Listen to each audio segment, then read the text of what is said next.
If you're dying to see what happens next and want to stay 5 episodes ahead in this series and others, then why wait? Join our awesome community of over 500 members on Patreon, where they're already enjoying the latest episodes right now for as little as $2.50 for your first month. So what are you waiting for? Hop over to Patreon after this video and get exclusive early access. With that said, drop a like, leave a comment, subscribe to the page, and I'll see you in the next one.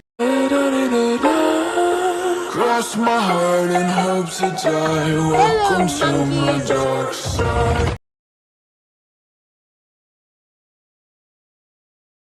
The battlefield was an apocalyptic expanse, marred by craters and scorched earth. The air hummed with an electrifying tension as silver lightning rippled unpredictably, fracturing the silence with sharp cracks. Goku hovered effortlessly, his mastered omniform radiating an overwhelming energy that distorted the space around him. His glowing silver-irised eyes scanned the desolation with a calm intensity, exuding a level of focus and power that made the vast universe seem minuscule by comparison. The Grand Priest stood across from him, serene in posture, but with an undercurrent of unease flickering in his normally composed expression. His piercing gaze assessed Goku, now an entirely different being from the weary fighter he had attempted to obliterate moments earlier. This transformation was unlike anything recorded, a deviation that defied even divine comprehension. "You truly are a fascinating creature,"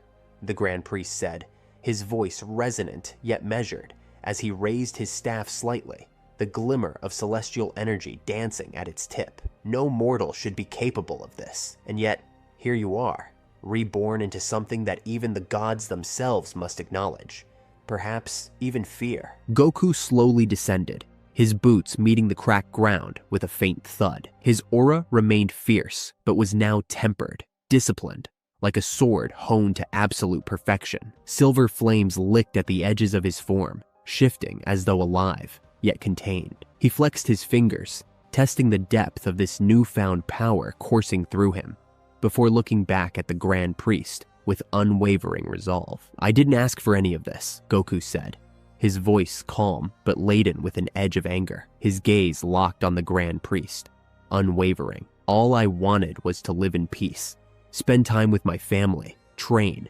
eat, sleep. But you gods, you keep pushing us, trying to kill me. For what? Even now, I still don't get it." His fists tightened, trembling slightly, not from fear, but from suppressed rage. "No matter what we Saiyans do, you never stop.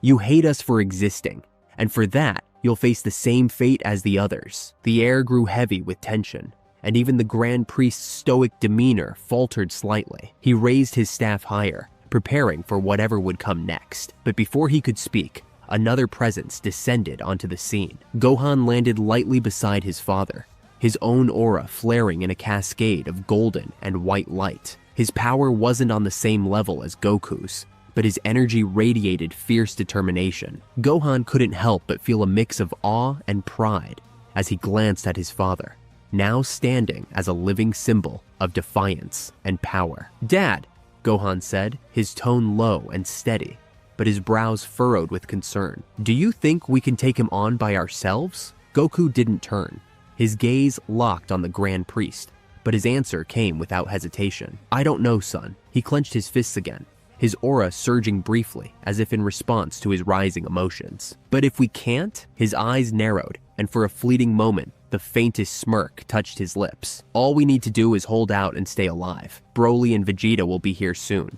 Goku turned to Gohan, his intense gaze softening for a moment as a faint smile crept across his face. "You've grown so much, Gohan," he said quietly, his voice filled with pride. "I couldn't have done this without you." The weight of his words hung in the air, laced with an unspoken acknowledgement of the miracle before him, his son, back from the dead. A fate Goku had thought irreversible, especially with the Earth and the Dragon Balls long gone. Gohan looked at his father with determination, his energy flaring around him. "We've come too far to lose now, Dad. Let's finish this together." But their brief moment of camaraderie was cut short. The Grand Priest extended his staff, its shimmering surface bending the very fabric of the air like ripples in water. His voice was calm, but the weight behind it was like a hammer striking a bell, echoing with divine authority. "You're already dead," the Grand Priest said, his expression unreadable. "You just haven't realized it yet. You've defied the natural order for too long. Now, I will remind you why mortals were never meant to be more than that." Before Goku or Gohan could react, the Grand Priest disappeared in a flicker of light. His speed was incomprehensible, his presence vanishing completely from their senses. Goku's eyes widened, his instincts screaming. Both he and Gohan stepped back simultaneously, their bodies moving on pure reflex. The Grand Priest reappeared behind Goku, his staff raised high, glowing with an energy that radiated the weight of a collapsing star. The strike came down with blinding force. Goku spun in an instant, his arm rising to intercept the blow. The clash was monumental. The shockwave shattered the fragments of the floating battlefield, the force of the impact sending debris hurtling into the void. Goku slid back a few feet, his boots digging trenches into the ground before he stabilized. "Impressive," the Grand Priest remarked, lowering his staff as he adjusted his stance. There was a glint in his eyes, a mix of curiosity and mild disappointment. "Try that again, at this speed." Before the Grand Priest could make another move, Gohan burst forward, his aura blazing with golden white intensity. His voice carried across the battlefield, sharp and resolute. "Ignoring me will be the death of you." Gohan aimed a ferocious punch at the Grand Priest's midsection, his kai flaring like a comet, but the Grand Priest caught his fist effortlessly, his grip unyielding. His expression remained unchanged, as though swatting Gohan's attack was no more troublesome than brushing away a fly. "Your bravery is admirable," the Grand Priest said flatly, his voice devoid of emotion, "but it's wasted here." With a flick of his wrist, the Grand Priest hurled Gohan through the air. Gohan's body spun uncontrollably before he regained balance, his feet skidding across the fractured terrain as he landed. Goku used the moment to launch his counterattack. He closed the distance in a blur of silver light, his movements a fluid blend of precision and speed. Summoning his energy, he roared, "Dragon Fist!" Golden energy erupted from his fist, transforming into the colossal form of a serpentine dragon, its roar echoing through the void as it surged toward the Grand Priest. The Grand Priest's staff spun rapidly in his hand, creating a shimmering barrier of pure energy. The Dragon Fist struck with cataclysmic force, the resulting explosion bathing the battlefield in a blinding light. The ground quaked, and the very air seemed to wail under the strain of their power. As the light faded and the dust settled, Goku's eyes narrowed. The Grand Priest stood unscathed, his barrier dissipating like vapor. His staff still glowed faintly, its divine energy untouched by the attack. "Is this the extent of that form?" the Grand Priest asked, his tone cold and dismissive. "You disappoint me." The battlefield stretched endlessly, a desolate wasteland of shattered stone and swirling energy. The air crackled with raw power, and every gust of wind carried the weight of a multiverse-shattering struggle. Above this war-torn expanse stood the warriors who had defied fate itself, Goku and Gohan, their forms pushed beyond mortal comprehension. Goku's Omniform burned with radiant silver flames, casting an ethereal glow over his sweat-soaked body, while Gohan's beast, Gohan Kaioken X101, surged with a crimson aura that pulsed like an untamed heartbeat. Across from them floated the Grand Priest, his presence a study in godlike serenity. His flawless mastery of divine energy, mana, and reishi made him appear untouchable, a deity above all comprehension. Yet, a golden streak of blood trickled down his temple, a scar left by the Saiyan's unrelenting assault. The Grand Priest's finger brushed the blood absently, his icy gaze settling on Gohan. "Oh," he murmured, his tone as calm as still water. His eyes narrowed as a flicker of disdain crossed his face. "That damn key user," he muttered to himself. "I've always hated that element." Gohan clenched his fists, his aura flaring brighter. "You're not invincible. That blood says otherwise." The Grand Priest tilted his head slightly, his expression unreadable. With an almost bored flick of his wrist, he extended his hand. The air warped and coiled around him as a storm of reishi particles erupted, swirling with a destructive hum. The battlefield itself seemed to shrink under the storm's might, as glowing particles devoured everything they touched. Rock, energy, even air. "You've entertained me long enough," the Grand Priest said coldly. his voice laced with a sharp edge of finality. "But I tire of these games. Do you truly think you can overcome a being who commands creation itself? Your rebellion was doomed from the start. Now look at the consequences. 12 universes wiped from existence. And it's all because of you and your selfishness." The storm surged forward, consuming everything in its path. The ground disintegrated into dust. The air shimmered with annihilative energy, and even Gohan's immense Kai flickered under the onslaught. "Stay sharp!"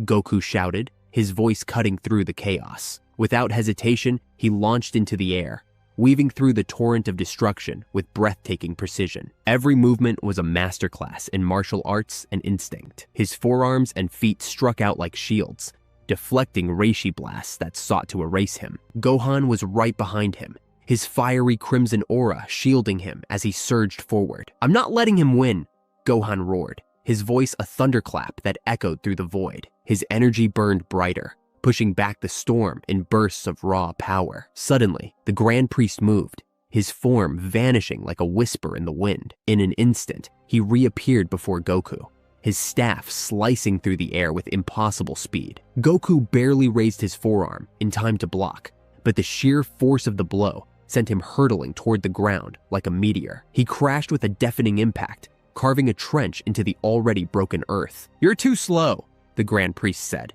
his voice calm, almost disappointed. "Grrr, we'll see about that," Goku muttered as he rose, his silver aura flaring violently. But before Goku could attack, Gohan darted forward, his power spiking. His fists became a blur of motion, every strike a devastating combination of mortal martial arts and ki manipulation. He activated his ki threads, weaving them around his fists to form energy-packed gloves that crackled like miniature suns. Each punch tore through the air, sending shockwaves rippling in all directions. "You're not untouchable," Gohan snarled, driving a glowing fist toward the Grand Priest's ribs. The Grand Priest's hand moved faster than sight, catching the strike effortlessly. His serene expression didn't falter. "Is that so?"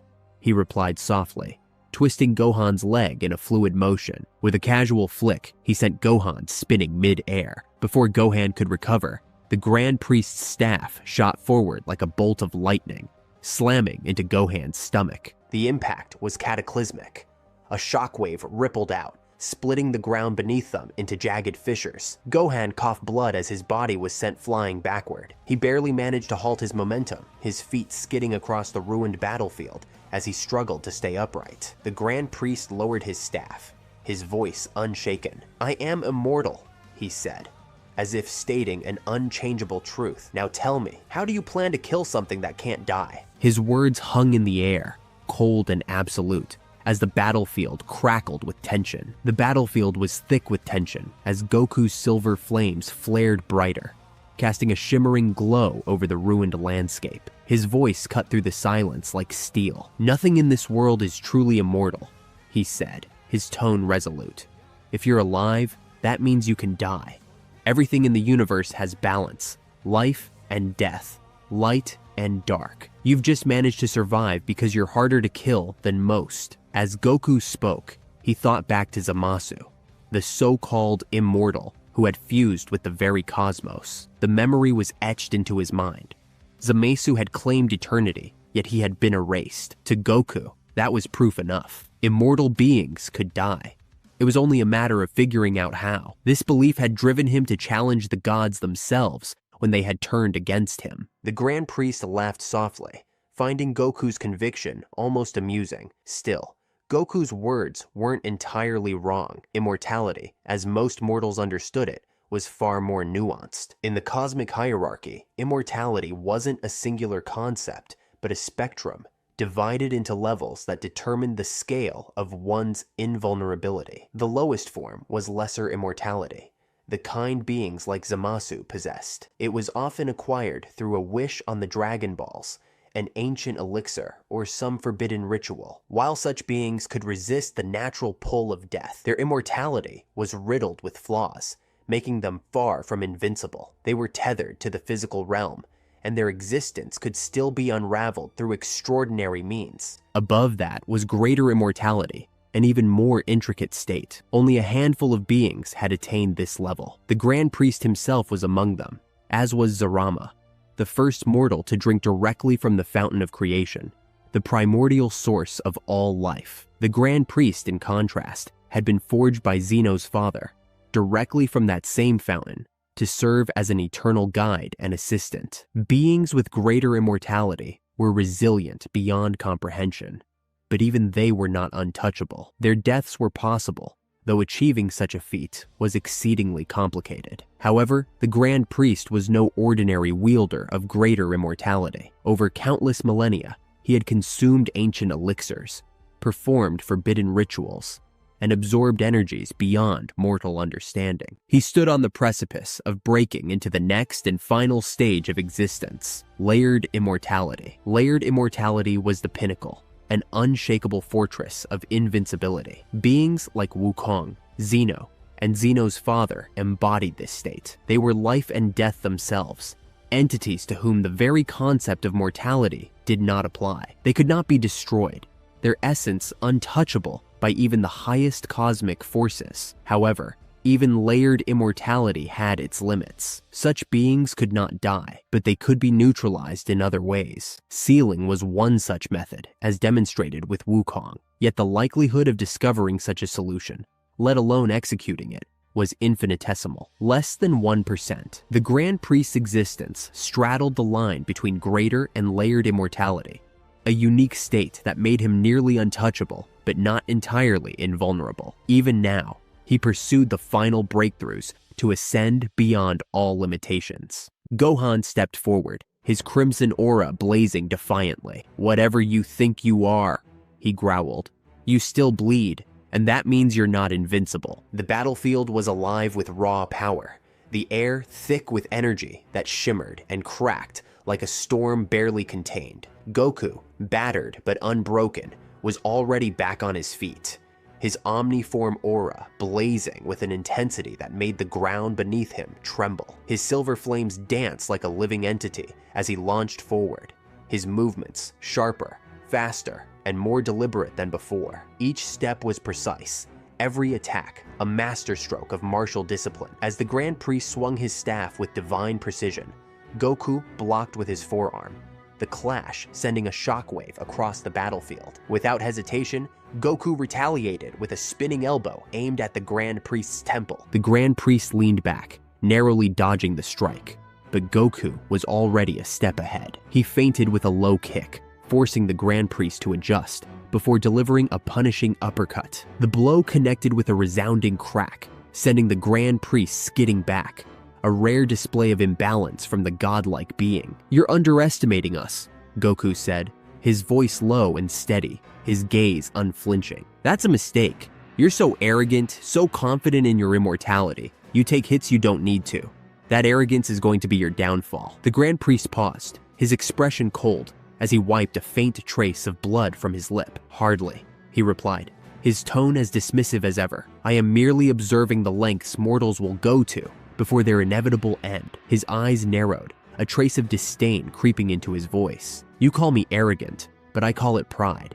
I am not just an angel. I am the Daishinkan, the strongest angel to ever exist, created by the king of everything himself. Do you truly believe you can stand against me, a god, with the strength of an insignificant monkey?" Goku's lips twitched into a smirk. "Monkey, huh? All right, Gohan," he shouted, leaping high into the air and raising both hands to the sky. "Cover me. I need time to gather energy." Gohan didn't hesitate, surging forward with renewed fury. His beast Kaioken X101 form burned with crimson fire as he attacked, his movements a blur. Each blow was amplified with ki, the air rippling with the force of his strikes. His ki threads snapped into place, locking the Grand Priest's limbs, even if only for moments, allowing Gohan to deliver punishing blows to the god's midsection. The Grand Priest's voice thundered through the chaos. "This again? It won't work. I'm not using Kai as an energy source." "Oh yes, you are!" Goku shouted from above, his energy flaring brighter. Gohan's grin was fierce, his attacks relentless. "You might not be using Kai to power your attacks, but your body still relies on it to function, Gohan said through gritted teeth. Ki isn't just an energy source. It's life energy itself. Every living thing has it, and no matter how small it is, I can manipulate it. The ki threads tightened, glowing brighter as they constricted the Grand Priest's form. The god's eyes narrowed, and for the first time, there was a hint of genuine frustration in his expression. Then, without warning, the Grand Priest did something unexpected. His body erupted in a massive explosion, the force of it shaking the battlefield as waves of energy radiated outward. When the light cleared, his body was gone, but only for a moment. In an instant, he regenerated, forming himself anew from a single, untouched cell. The act severed Gohan's control over the ki threads, not just freeing him from the outside, but purging every trace of Gohan's ki from his own body. The Grand Priest's regeneration was flawless, instantaneous, and terrifyingly efficient. But this time, Gohan was ready. Before the Grand Priest could fully regain his footing, Gohan's fingertips brushed against the planet's surface. His crimson aura surged as he channeled the Kai of every living thing around him. The grass withered, trees blackened, and life itself drained from the land, all of it feeding into Gohan's growing energy. The ground rumbled as the collected Kai erupted, spreading out like a shadow, surrounding the Grand Priest. The energy coiled and surged, forming a massive sphere with the god trapped at its center. The Grand Priest's voice echoed from within. "A futile attempt," he snarled, his tone colder than ever. But Gohan wasn't done.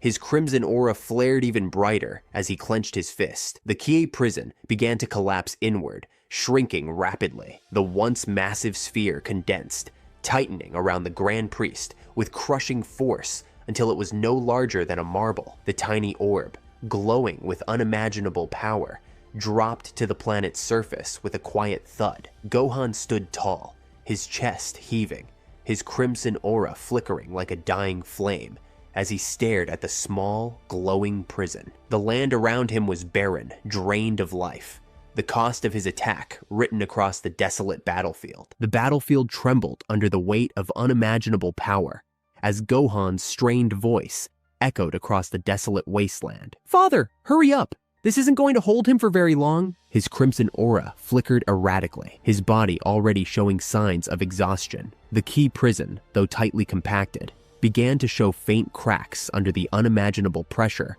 of the Grand Priest's energy. Goku hovered high above the chaos, his silver aura expanding outward like a beacon of hope. The flames of his omniform danced wildly as he closed his eyes, focusing on the immense energy he was about to summon. He extended his arms, his voice resonating with authority that reached the farthest edges of his universe. "People of Universe 7, he called out, his tone urgent but resolute.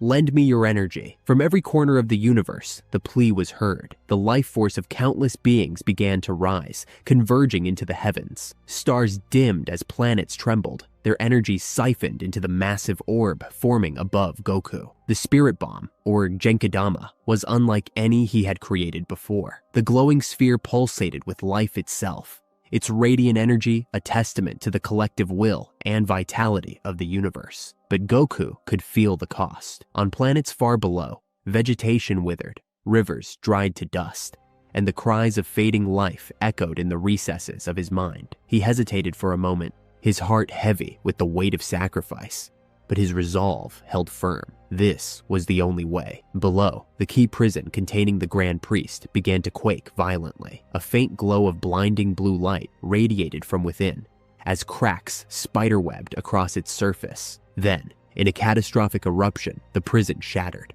A devastating mana-burst radiation exploded outward, obliterating the prison entirely. The sheer force sent Gohan flying backward, his body slamming into the jagged remnants of a crumbled mountain. As the dust settled, the Grand Priest floated calmly, his body untouched, his divine form glowing with raw power. He glanced upward, his sharp eyes locking onto the massive universal spirit bomb hovering above Goku. A faint smirk tugged at his lips. "The Spirit Bomb?" he said mockingly, his voice dripping with disdain. "Is that your grand plan? Go ahead, Saiyan. Bring it." Goku's feet touched the ground as he descended slowly, the universal spirit bomb hovering ominously above him like a second sun. His expression was calm, his movements deliberate. "Okay then," he said, his voice low and steady. "You asked for it." The Grand Priest tilted his head, an amused smile still playing on his lips, but his expression quickly shifted to confusion as he saw Goku do something no one could have anticipated. Goku opened his mouth,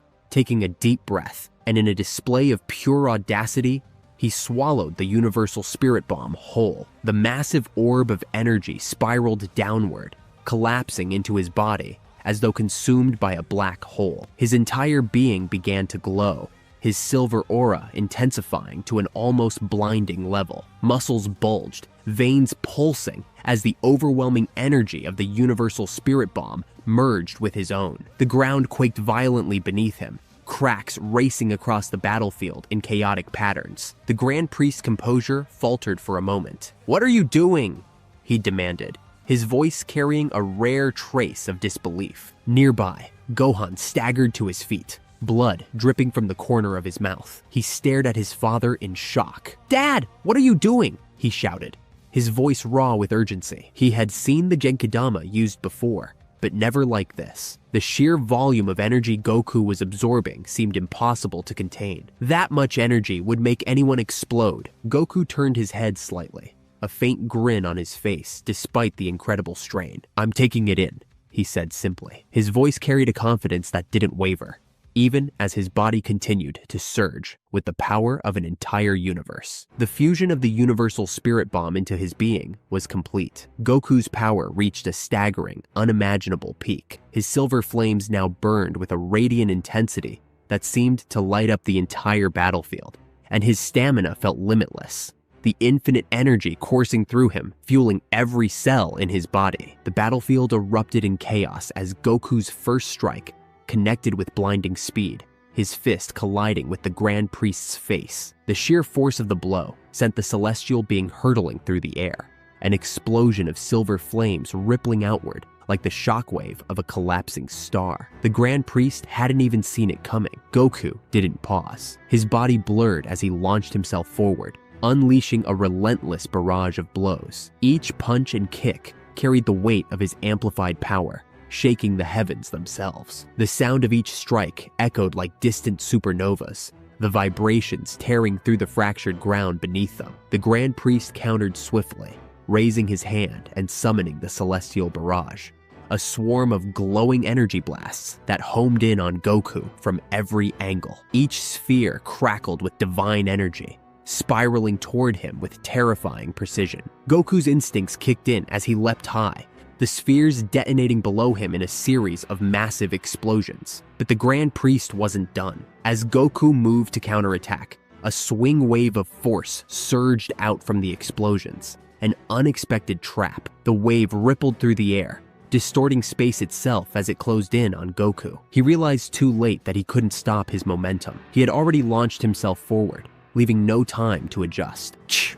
Goku growled, his body curling up instinctively, his arms crossing in an X to shield himself. He spun mid-air, bracing for impact. Before the wave could fully connect, Gohan's voice cut through the chaos. "Not on my watch!" A key thread shot out from Gohan's hand, attaching itself to the center of Goku's back. With a sharp yank, Gohan pulled Goku out of harm's way, the wave barely grazing him. Still, the force of the trap clipped Goku, scorching his armor and leaving trails of seared skin across his torso. Goku landed, his feet skidding across the cracked earth as he steadied himself. "Thanks, Gohan," he said, breathing heavily but flashing a brief smile. "You owe me one," Gohan replied, his voice tight as he readied himself for the next assault. And then it happened. The sky above them split open as if torn by a cosmic blade. The clouds swirled chaotically, parting to reveal a jagged streak of crimson lightning that split the heavens with a deafening roar. The battlefield froze, the air thick with an oppressive energy that made even the Grand Priest pause. From the tear in the sky, a dark, fiery meteor plummeted toward the ground, blazing with destructive energy. The Grand Priest turned, his serene expression replaced with rare surprise as the meteor hurtled directly toward him. Before he could react, the impact came. The meteor slammed into the Grand Priest with an earth-shattering force, the explosion so immense it sent shockwaves across the battlefield. Dust and debris clouded the area, obscuring everything in a storm of chaos. As the dust cleared, the scene became clear. A figure, upside down, his fist pressed against the Grand Priest's outstretched palm. The Grand Priest had caught the blow, but the effort was evident in the tension of his muscles and the cracks forming beneath his feet. It was Vegeta. His body radiated with the ominous purple glow of Hakai energy, swirling around him like a cloak of destruction. His eyes burned with a primal fury, and his lips curled into a savage grin. "Miss me?" he growled, his voice dripping with defiance. The Grand Priest narrowed his eyes, his calm exterior finally showing signs of cracking. "Vegeta," he said, his voice low but edged with something rare, concern. "That energy? It reeks of the demon gods." Vegeta smirked, his aura flaring brighter as he stepped forward, pushing against the Grand Priest's grip. "Is that a look of panic I sense? Guess I must have hit a nerve." With a guttural roar, Vegeta's power skyrocketed, his Hakai energy intensifying to terrifying levels. The sheer force of his aura caused the ground to fracture further, and the pressure in the air became suffocating. The sickening sound of bones snapping echoed across the battlefield as the Grand Priest's wrist gave under the pressure. Vegeta didn't waste the opportunity, twisting into a spinning kick that caught the Grand Priest squarely in the chest. The impact sent the celestial being hurtling into the side of a distant mountain, the force of the collision so immense it shifted the planet's axis slightly. Silence fell over the battlefield as the dust settled once more. Goku and Gohan stood in stunned awe, their auras still burning, but their eyes fixed on Vegeta. The Grand Priest emerged from the rubble, his pristine robes torn, his expression twisted in a mix of surprise and fury. For the first time, he looked genuinely rattled. Vegeta turned his head slightly to face Goku, his grin sharp and confident. "I told you," he said, his voice cold but filled with pride. "I'd come back to repay my death." A deafening roar shattered the battlefield's tense silence, ripping through the air like a violent storm. "Ah!" The Grand Priest's aura exploded outward in a dazzling eruption of raw power, a spectacle unlike anything the Saiyan warriors had ever seen. For the first time, his restrained composure cracked, his emotions laid bare. Rage burned in his usually serene eyes, and the calm demeanor that defined him gave way to something far more primal and dangerous. The ground trembled beneath his feet, fractured and broken by the sheer force of his unleashed energy. Bits of debris levitated momentarily, suspended by the overwhelming pressure that surged around him. The air itself grew heavy, vibrating with the raw magnitude of his presence. His voice came low but powerful, like the rumble of thunder before a storm. "Playtime is over." His gaze swept over the three Saiyan warriors before him, sharp and unforgiving. "You Saiyan have finally managed to anger me." His tone, laced with disdain, carried a bone-chilling finality. Goku, Vegeta, and Gohan braced themselves as his words hit like hammers. "You keep appearing one after another like pests who refuse to die," the Grand Priest continued, his voice dripping with venom. "But this is my failing. I should have eradicated you all the moment Zeno extracted the aquafoam." A brief silence followed, his declaration weighing heavily on them. The revelation sent a ripple of unease through the Saiyan trio. It was no secret that Zeno's manipulation of the aquafoam, a divine element of unimaginable power, had been the catalyst for this clash. The Grand Priest's admission felt like a veiled promise of destruction. The three warriors exchanged tense glances, each grappling with their own thoughts. Vegeta scowled, his fists clenching tightly. Gohan's expression darkened, his mind racing. And Goku, ever defiant, gritted his teeth as his fiery aura flickered to life around him. The Grand Priest took a slow, deliberate step forward, his mere movement causing the ground beneath him to shatter further. His energy radiated outward, scorching and unrelenting, like standing in the center of a supernova. The Saiyans instinctively retreated a step, the oppressive force pushing them back. "I must end this now," the Grand Priest murmured to himself, though his words were loud enough for them to hear. He raised his hand, and the overwhelming surge of power caused the very fabric of space around him to ripple. It was as though reality itself was struggling to contain him. Gohan's eyes widened in disbelief as he felt the surge. "You're telling me he wasn't going all out before? This whole time, he was holding back?" His voice carried an edge of panic. Vegeta, usually composed, spoke through gritted teeth, his gaze fixed on the Grand Priest. No, he wasn't, and even now, he trailed off, his voice a quiet growl. Even with this power, I don't believe this is his limit. The ground trembled violently, fissures racing outward, as though the planet itself was crying out in agony. The sheer intensity of the auras clashing above was too much for it to bear. Dust and debris swirled in the chaotic wind, darkening the battlefield as the Saiyan warriors stood shoulder to shoulder, their resolve steeling them for what was to come. In a blinding flash, the Grand Priest, Daishinkan, the very embodiment of divine order, vanished without a sound. His form disappeared so abruptly, it was as if the very fabric of reality had swallowed him whole. Goku's voice cut through the chaos, sharp and commanding. Brace yourselves. Remember what we practiced in the Hyperbolic Time Chamber, our three-way combo attacks. We've all grown stronger, picked up new techniques, but no matter how much power we gain, our instincts are what make us unstoppable. We fight best as a team. Now, let's show him what we've got. Vegeta let out a low chuckle, though a fierce grin tugged at his lips. His pride burned like a roaring fire. Despite his stoic exterior, he couldn't deny the thrill coursing through him. The Saiyan race had climbed to a level that demanded respect, even from the Grand Priest himself. That thought sent a rush of satisfaction through his veins. His eyes narrowed, sparkling with a mix of anticipation and excitement. Don't slow me down, Kakarot, he quipped, his voice laced with his signature arrogance. Let's see if you two can keep up with me. Without waiting for a reply, Vegeta launched himself forward with a deafening battle cry, his aura blazing like a dark, stormy flame. Goku and Gohan surged ahead in perfect sync, their movements fluid and purposeful. Goku's silver-white aura flared like liquid light, while Gohan's golden energy roared around him, crackling with unbridled intensity. The trio moved as one, the ground quaking beneath the force of their collective power. The Grand Priest reappeared, standing calmly amidst the chaos, his expression unreadable. His robes flowed in the fierce winds created by the approaching Saiyans, but his stance remained unshaken. A faint, almost imperceptible smirk tugged at his lips as he watched them close in. His divine energy, potent enough to obliterate galaxies, radiated from him in waves that distorted the very air. Vegeta struck first, his speed blinding. He materialized in front of the Grand Priest, spinning into a ferocious roundhouse kick aimed at the deity's temple. The Grand Priest tilted his head slightly, dodging the attack with unnerving ease.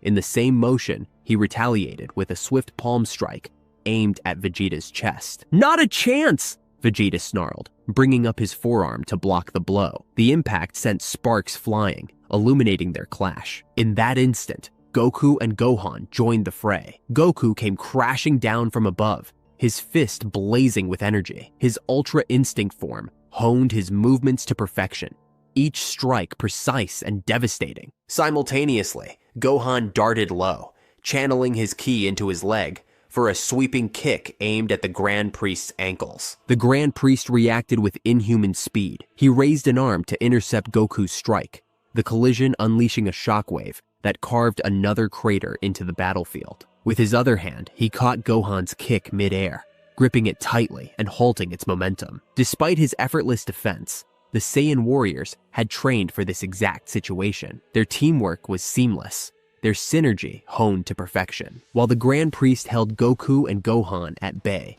Vegeta saw his opening. Twisting his body with explosive force, he drove his elbow into the deity's ribs with bone-shattering precision. Crack! The sound echoed across the battlefield, and for the first time, the Grand Priest faltered. Though he quickly regained his composure, that split-second lapse proved their attacks weren't in vain. Gohan used the opening to wrench himself free, flipping backward with practiced grace. Landing a few paces away, he thrust both hands forward, summoning a massive surge of energy. His aura flared as bright orange orbs of power formed in his palms, crackling with destructive potential. Big Bang Masenko Barrage! Gohan roared, unleashing a relentless torrent of energy blasts. The waves of orange light rained down like a meteor shower, each blast tearing through the air with deafening booms. The Grand Priest moved his hand in a smooth, almost dismissive gesture, scattering the majority of Gohan's energy blasts. Each deflected beam slammed into the ground, exploding into massive towers of smoke and fire. The battlefield was engulfed in chaos, the air thick with heat and ash, but one blast managed to graze its mark. The energy tore through the pristine fabric of the Grand Priest's robe, leaving a gash across his shoulder. A faint flicker of irritation crossed his usually calm face. For a fleeting moment, the wound sizzled against his divine aura. Then, as if time itself rewound, a faint golden shimmer spread across his skin. The injury healed almost instantly, the robe mending itself in tandem. "Now's the time!" Goku shouted. His voice carried the urgency of the moment. His silver-white aura flared to life, and with an explosive burst of speed, he charged forward. Clenching his fists, he let his energy surge, channeling it into his arms. "Kamehameha! Burst!" Goku roared. His palms flew forward, releasing a condensed, shimmering wave of blue energy. This wasn't his ordinary attack. The beam was compact, compressed into a tighter, denser form that crackled with overwhelming force. The blast collided with the Grand Priest, driving him back for the first time. His heels carved deep grooves in the shattered ground, scattering rubble and dust in his wake. When the energy dissipated, he stood unharmed but visibly scuffed, faint trails of dust drifting from his robe. "Humph," he exhaled, his tone carrying a trace of amusement. "Impressive. You've refined your attacks well." The Grand Priest extended a single finger toward the heavens. The skies darkened instantly, as if the universe itself had bent to his will. A vortex of swirling cosmic energy gathered above, pulsating with unimaginable force. The gravitational pull was so intense that nearby debris and even chunks of the ground began to lift into the air. Gohan's sharp instincts kicked in. "Everyone, move!" he yelled, searching desperately for a safe angle of escape. Before the Saiyans could react, the Grand Priest brought his finger down. From the swirling storm above,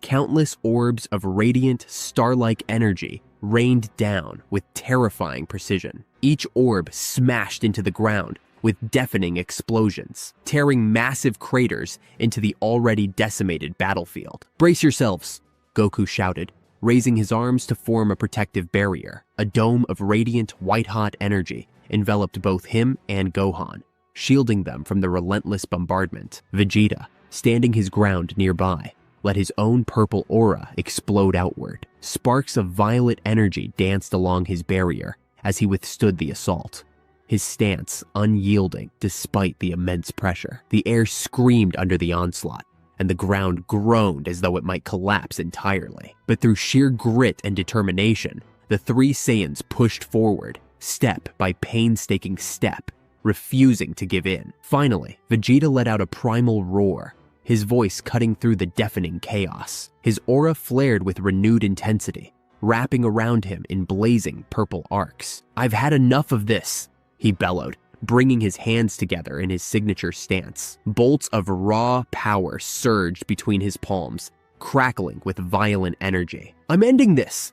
Right now!" The others didn't hesitate. Goku moved to Vegeta's side, focusing his silver Ultra Instinct energy into a swirling orb between his hands. Gohan mirrored the movement on Vegeta's opposite side, his golden white aura surging as he charged his ultimate attack. Their combined energy created a mesmerizing spectacle, three distinct auras merging into a singular, radiant triad. "Hakai Final Flash!" Vegeta roared, unleashing a massive purple beam of energy that lit up the battlefield like a second sun. "Big Bang Kamehameha!" Goku followed, his dense silver beam spiraling into Vegeta's attack. "Ultimate Masenko Flash!"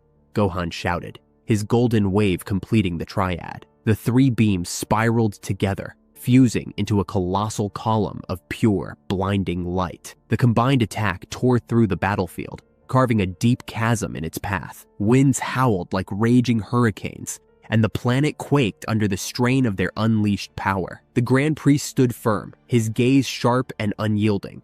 With a single decisive motion, he thrust his hands forward, catching the monstrous beam head-on. His divine aura crackled violently as it absorbed the attack's immense energy. For a moment, it seemed as if the Saiyans might overpower him.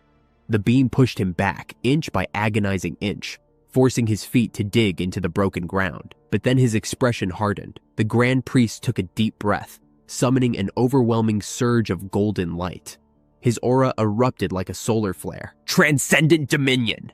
he roared, his voice booming like thunder. A massive shockwave radiated from him, obliterating the tri-beam attack in a dazzling explosion of light and energy. Sparks scattered like stars across the battlefield as the blast sent Goku, Gohan, and Vegeta flying in different directions. The Saiyans hit the ground hard, coughing and trembling from the sheer force of the explosion. Smoke and dust clouded the air as they struggled to rise, the taste of blood and grit on their tongues. When the dust finally settled, the Grand Priest still stood tall. His robes were torn, and faint marks decorated his arms. But those injuries glowed briefly before vanishing entirely, healed by his divine power. He took a slow, deliberate step forward, his presence alone making the earth beneath him quake. His eyes burned with intensity as he addressed them. "Do you see now?" he asked, his voice echoing across the battlefield. "You cannot reach me. I am beyond you." Goku dropped to one knee, his chest rising and falling in heavy, labored breaths. Yet his eyes burned with an unyielding resolve, the kind that made him who he was, a Saiyan warrior who never backed down. "I've faced tougher foes, and we always find a way to rise above," he declared, the grit in his voice cutting through the tension. Nearby, Vegeta staggered to his feet, his battle-worn body trembling under the strain. But his pride wouldn't let him falter. Blood trickled from the corner of his mouth as he wiped it away with the back of his hand, his aura sparking defiantly. "Don't count me out yet," he snarled, the determination in his voice matched only by the fierce glare in his eyes. "Even if I can't stand, I'll fight on." Gohan exhaled sharply, steadying his stance despite the flickering golden-white aura surrounding him. His energy, though resilient, showed cracks from the intense battle. "We can't give up now," he said, glancing at his father and Vegeta. His voice was steady, but there was a quiet fire behind his words. "Not when we've come this far." Above them, the Grand Priest hovered, his aura blazing like a sun, flooding the battlefield with its oppressive radiance. The air was heavy, suffused with his immeasurable power, and his expression was one of calm impatience. "Then come," he said, his voice echoing with authority. "I'll show you precisely why I am the Grand Priest." But the three Saiyans stood together, their auras flaring to life, a unified blaze of determination. A smirk spread across Goku's face, mirrored by Vegeta and Gohan. Together, they spoke in unison, their voices resonating with unshakable conviction. "Then we'll show you why the Saiyan race is the ultimate warrior race." Suddenly, Goku's stamina surged back, an almost miraculous recovery. His energy, previously drained, now replenished itself at a staggering rate. It was as if he hadn't been fighting at all. The universal life energy he had absorbed earlier through the spirit bomb coursed through him, restoring his strength and focus. He clenched his fists, the sheer force of his aura shaking the ground beneath him. "Looks like I'm just getting started," he said, grinning at the stunned Grand Priest. Beside him, Gohan knelt, pressing his fingertips into the planet's surface. A soft glow spread outward from where he touched, and tendrils of energy began to converge on him. Every living thing connected to the planet, the grass, trees, animals, contributed a portion of their life energy. It flowed into Gohan, filling him with a renewed vitality. As the last traces of energy settled into his body, he rose to his feet, his injuries completely healed. His aura flared brighter than ever, casting a golden white light that rivaled the Grand Priest's. "This planet still has so much to give," Gohan muttered, his tone calm yet determined. The Grand Priest's expression darkened slightly. He floated higher, instinctively distancing himself from the surface. He knew this technique all too well and wasn't about to risk his own energy being drawn into it. Vegeta, meanwhile, stood in silence, his dark energy swirling around him like a storm. His dark siphon ability had been in effect throughout the battle, subtly absorbing the Grand Priest's ki with each blow he landed. At first, it had been negligible, a small trickle of power, but now it had snowballed into something far more significant. The energy he'd siphoned was vast, pushing the ability to its limit. Vegeta grinned, his aura shifting into a violent purple as Ultra Ego kicked in. The more he fought, the stronger he became. Every hit he took fueled his power, stacking atop the energy he'd absorbed. "This is it," Vegeta growled, his voice low and menacing. His body tensed, the overwhelming energy radiating from him causing the air to vibrate. "The strongest I've ever been. It wasn't over yet.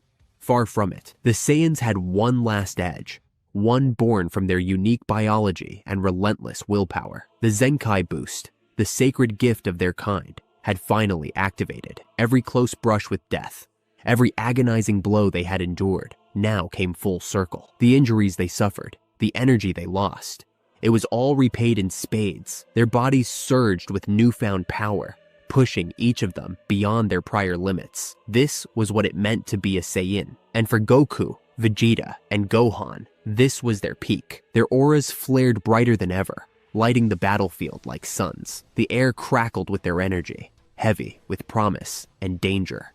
Yet, this was it. They had reached the end of their reserves.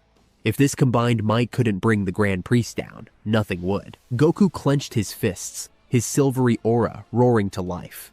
His body still bore the marks of the brutal battle, but his energy was unshaken. That's it for the Spirit Bomb. I don't have anything left from it, he admitted, though his tone carried no regret.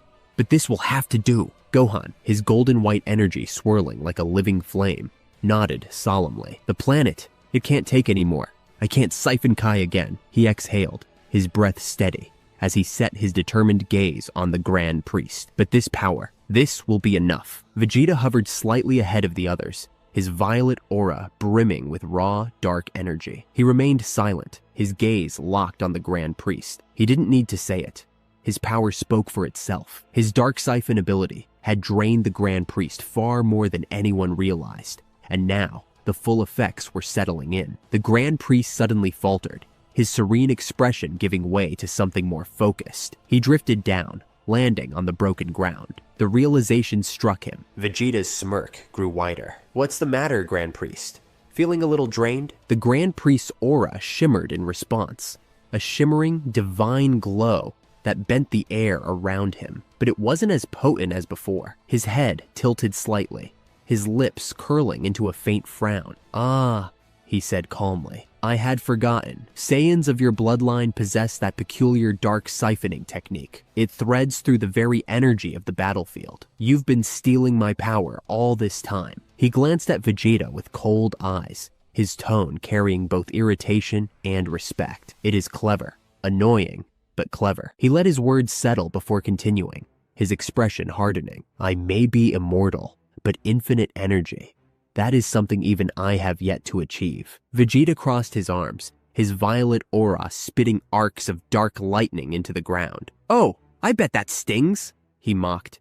Realizing all this time, I've been siphoning your power with every punch, every blow. Goku's gaze darted between the two. He could feel it. The Grand Priest wasn't at his full power anymore.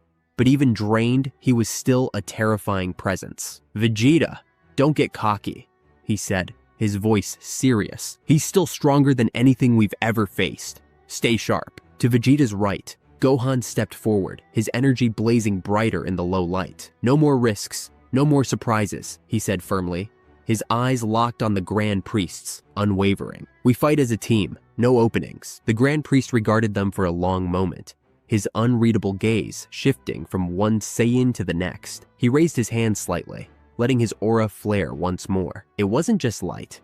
It was an oppressive force that pressed down on everything around them, shattering loose rocks into powder and scattering debris like paper. You've pushed me further than I intended, the Grand Priest admitted, his tone calm but cold. But if you think this will be enough to defeat me, his eyes narrowed as his power surged again, the sheer pressure threatening to buckle the planet's surface. You are gravely mistaken. Vegeta's jaw tightened, but his smirk didn't fade. We'll see about that, he growled. His energy climbed even higher, his aura now a chaotic storm of raw power. Gohan's breathing steadied as beads of sweat rolled down his temple. His golden white aura pulsed, matching the Grand Priest's energy in defiance. No matter how strong you are, Gohan declared, his voice unwavering.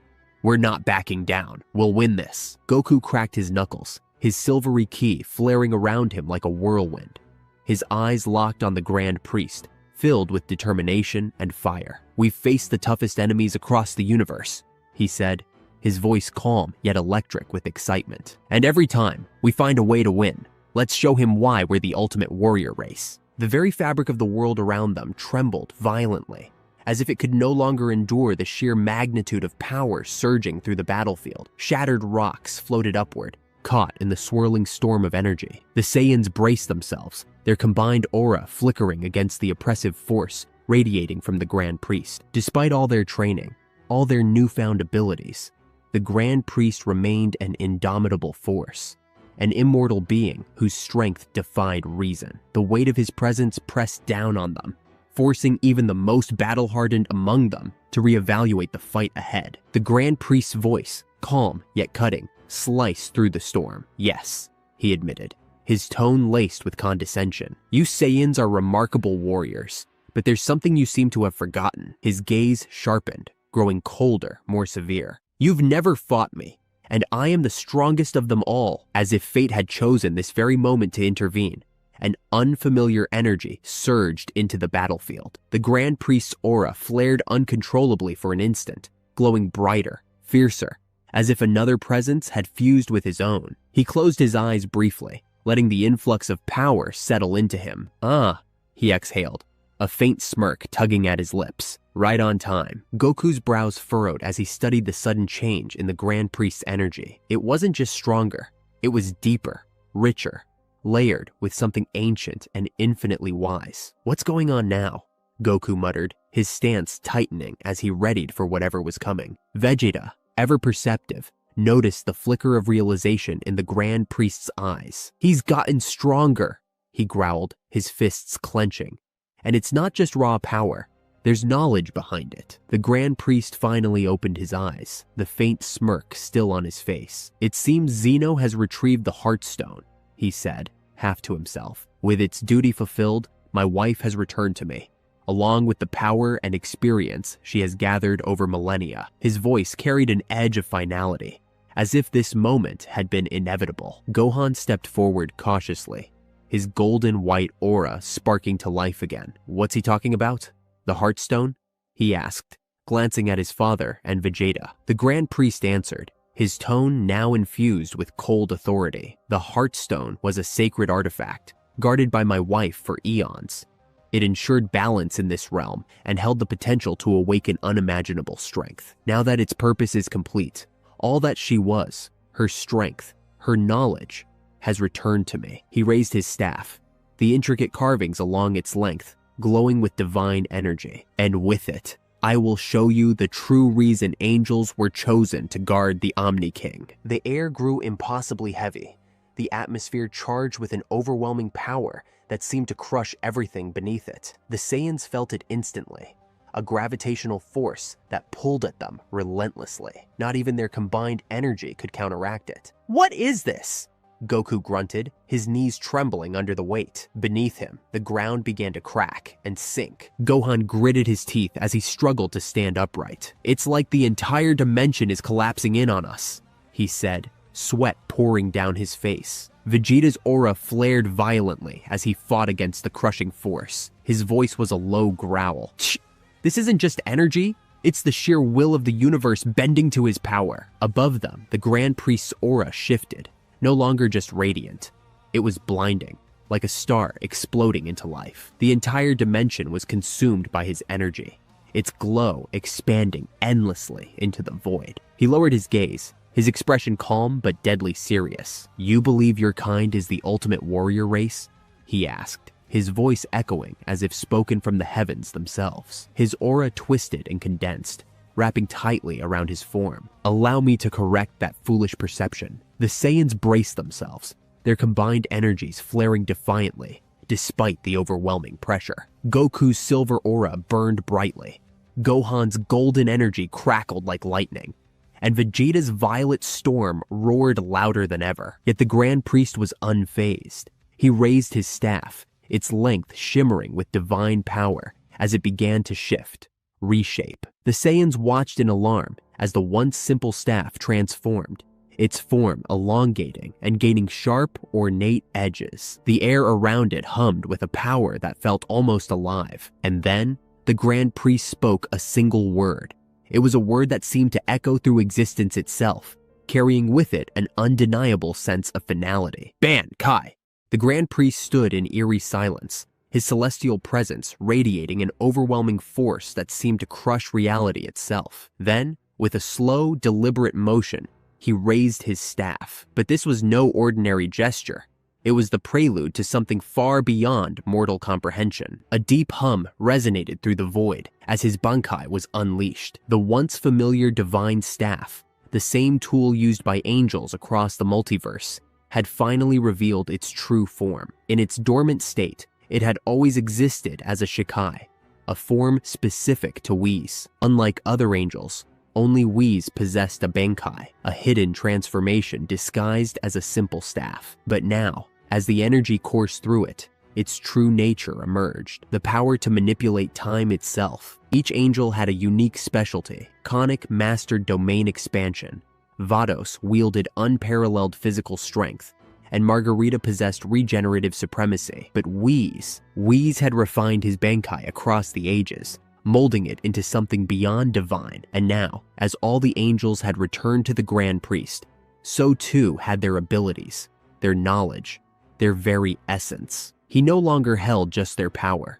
He had their experience, their wisdom, their mastery. Every technique, every secret art honed by the angels now belonged to him, magnified 1,000-fold. The very fabric of the dimension trembled as the Grand Priest gripped his now transformed weapon, a crystal sword radiating a divine glow, extended from where the staff once was. The energy spiraling from its core was beyond celestial.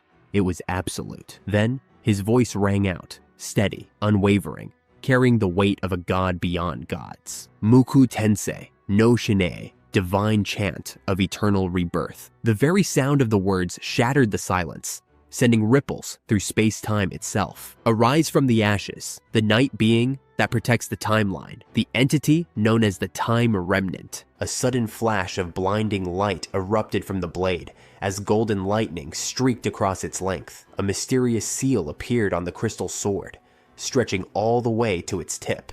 The Grand Priest narrowed his gaze, his voice dropping to a near whisper. "Whis," he muttered, almost as if speaking to himself. "You have cultivated this technique far beyond what I could have achieved alone.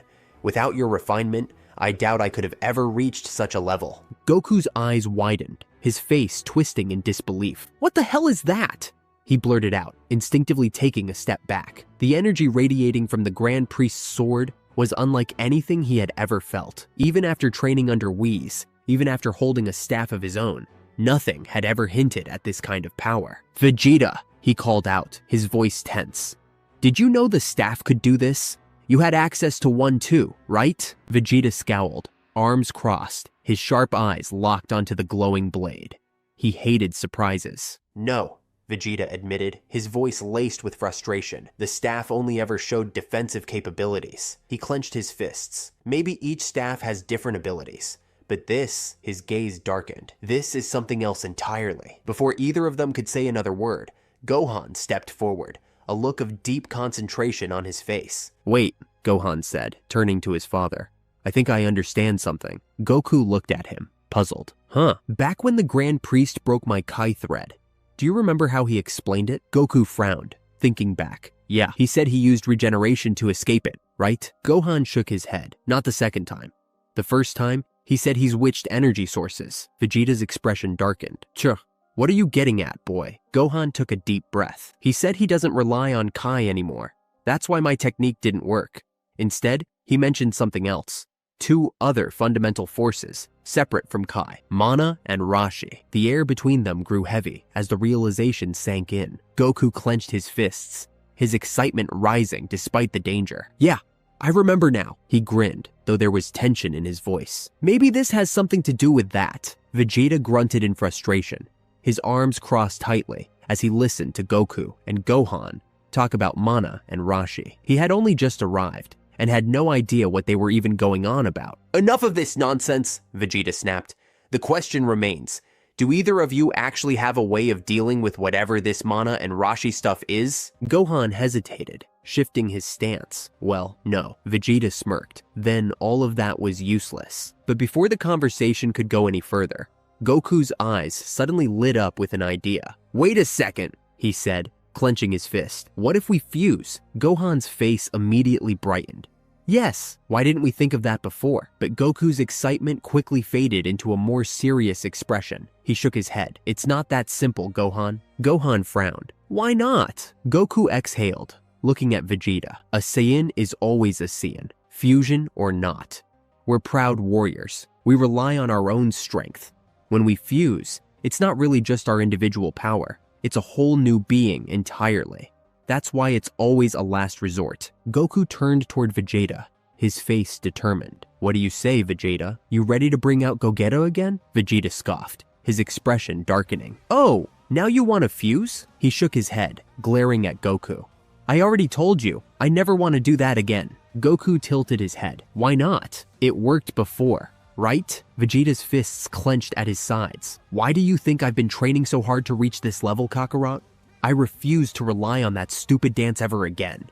His voice rose in frustration. We don't need fusion. We can take him as we are. Gohan groaned in exasperation. Vegeta, stop being so stubborn. Just fuse already. Vegeta turned toward him sharply. You can't make me, he shouted, sounding almost like a child refusing to eat his vegetables. But then he smirked. You're supposed to be the smart one with all those fancy degrees of yours, Gohan. So why don't you actually use your head? Gohan blinked, caught off guard. Huh? Vegeta's expression grew serious. Have you forgotten that Zeno is still out there? He could be watching us right now. Why would we reveal our trump card so soon? Goku's face twisted slightly.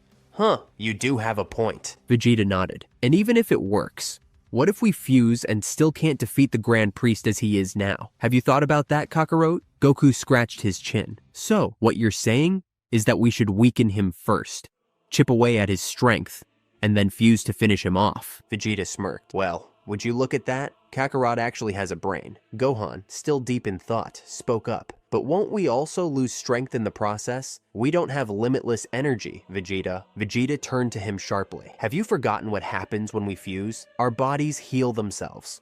Our strength, stamina, and all our attributes get magnified. His eyes narrowed. So while he weakens, we get stronger. Even if his new power is stronger than our fusion, it won't matter once he's lost too much energy. Goku, however, still had his doubts. He folded his arms. This plan still has a lot of holes, Vegeta. What if he has some kind of recovery ability we don't know about? Vegeta scoffed. That's exactly why we can't fuse yet, Kakarot.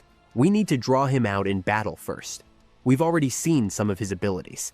How many more can he possibly have? Gohan didn't look convinced. I still think this plan has flaws. Vegeta smirked. Well then, if you have a better one, the floor is yours. His voice carried a sharp, challenging tone, but Gohan hesitated. He opened his mouth, but said nothing. Vegeta crossed his arms. That's what I thought. Before the argument could continue, Goku suddenly turned his head sharply. His entire body tensed. Stop fighting, he shouted. Focus on our opponent. He's about to attack. A massive pulse of divine energy erupted in the distance. The air vibrated violently, shaking the entire battlefield. Goku clenched his fists, his aura flaring up. I've gotten a lot stronger in this fight. And if that's true for me, then it has to be the same for you. The Grand Priest was making his move. The scene changes to the past, far in the boundless expanse of space. Two familiar yet unlikely allies raced across the cosmos. Lord Beerus, the god of destruction, and Lord Frieza, the emperor of evil. Beerus moved at light speed, his body slicing through the vastness of existence itself, his energy signature bending the very fabric of reality as he darted across dimensions. His target? Master Zuno's planet. With every passing moment, universal turbulence churned beneath them. Something felt off. Even Beerus could sense it. But for now, his focus was elsewhere. As they entered Universe 6, a fleeting thought crossed Beerus's mind. Perhaps he should stop by and see his brother, Champa. On second thought, that useless brother of mine wouldn't know a damn thing. Beerus muttered to himself, shaking his head in annoyance. All he ever does is eat. And with that, he increased his speed, tearing through space at an even faster rate. But what Beerus didn't know, what none of the gods of destruction knew, was that Champa was already dead, just like the others, all except Belmod. Frieza clung tightly to Beerus's shoulder, his golden form glowing dimly against the infinite blackness of space. It was an unusual sight, the mighty Beerus ferrying someone across the cosmos, just as Whis once did for him. It almost looked as though Frieza was the god of destruction, and Beerus was merely his angelic attendant. But suddenly, Frieza's eyes widened in sheer horror. Something was wrong. Something was terribly wrong. From his position behind Beerus, he saw it. A force beyond comprehension. A cosmic calamity unraveling before his very eyes. The universe was caving in on itself. And not just this universe. All universes. Torrential waves of destruction rippled outward, chasing them down like a hungry beast. Stars collapsed. Galaxies crumbled. Reality itself was being erased. A cold chill shot through Frieza's spine. He wasn't one to panic, ever, but what he was seeing defied all logic. He tightened his grip on Beerus. Lord Beerus! Frieza's voice shook.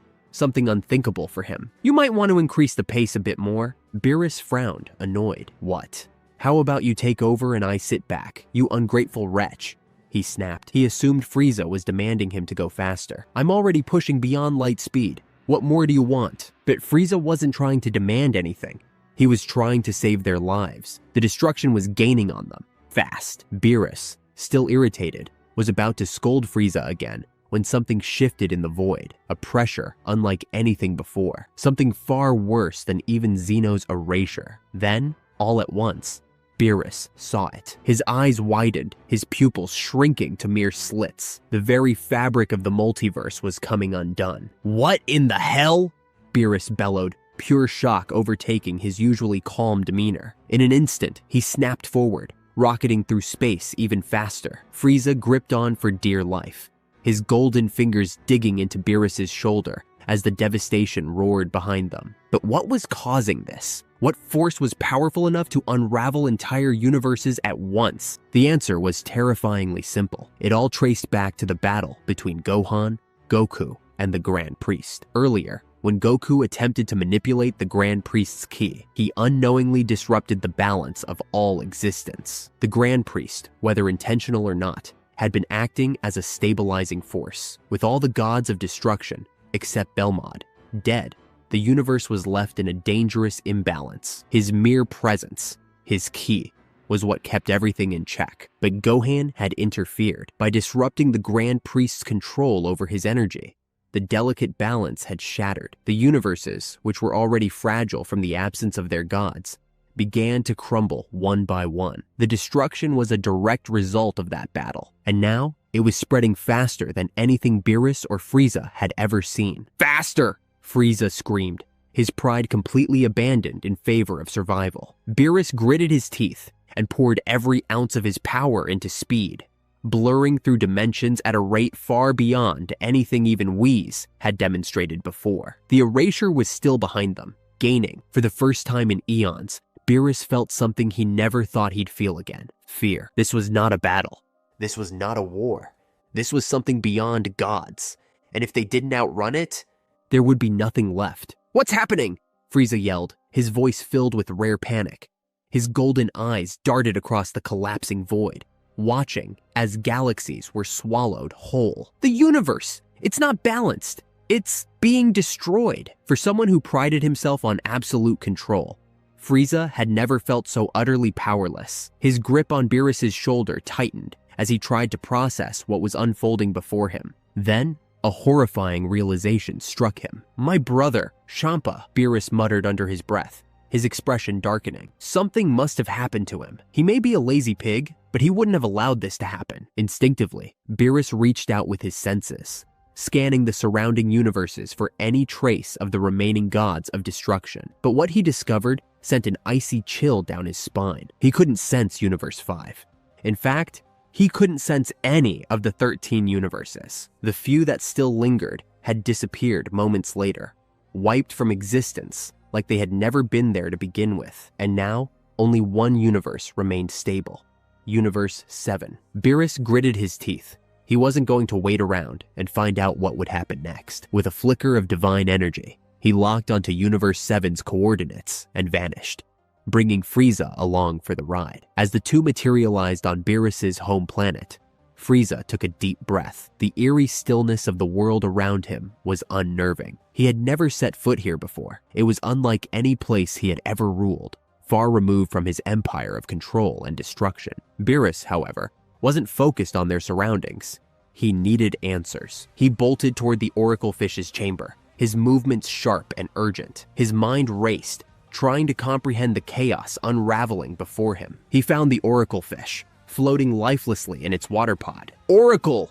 Beerus barked, his voice echoing through the chamber. The fish didn't respond. Beerus narrowed his eyes and shook the tank violently, sloshing water everywhere. "Wake up, you lazy fish! This is no time for a nap." But there was no reaction. The oracle fish remained unconscious. Beerus let go, his arms falling to his sides as a rare expression of uncertainty crossed his face. He was so close to getting the answers he needed, but now, the very being that foresaw the future was unresponsive. Something wasn't right. Just as Beerus was about to walk away, a sudden jolt of energy surged through the chamber. The oracle fish's body convulsed, its eyes snapping open.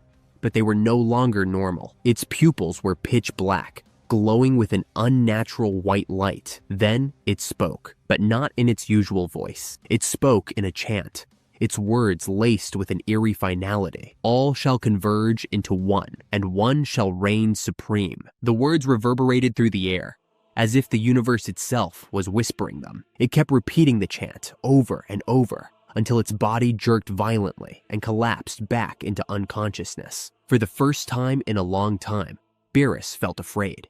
He had known the oracle fish for eons. He had seen its prophecies, its visions of the future, but never had it spoken in a voice that wasn't its own. Beerus's fists clenched. "Oracle, are you okay?" he called out. Silence. The fish remained still, and that's when Beerus knew this was beyond anything he had ever faced before. From a distance, Frieza had been watching everything. Unlike Beerus, he wasn't concerned about the destruction of the universes. His thoughts were elsewhere, calculating, plotting. For the first time in his life, he stood on the sacred grounds of a god of destruction, and if all of this would soon be gone, then that meant everything here would belong to him. A smirk crept across Frieza's face. "So this planet will soon be mine," he thought to himself. His golden aura flickered, reflecting his dark ambitions. While Beerus was focused on the oracle fish's words, Frieza's mind drifted to a different vision, one where he sat upon a throne,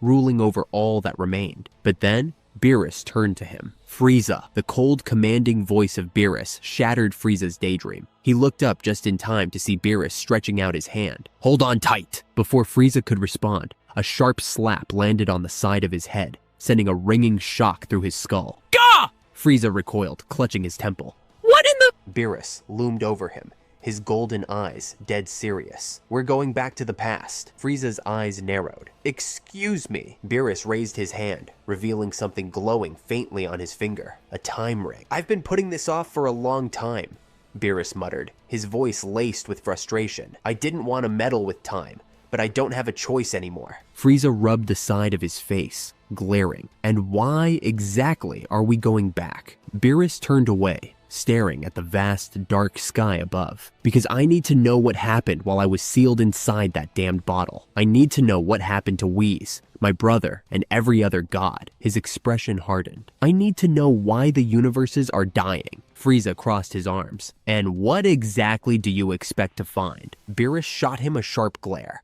"Answers." Then, in one swift motion, Beerus grabbed Frieza by the arm, yanking him closer. "Listen closely, Frieza." Frieza scowled. "What now?" Beerus tightened his grip, like a master scolding a disciple. "The time period we're going to. Do not touch anything.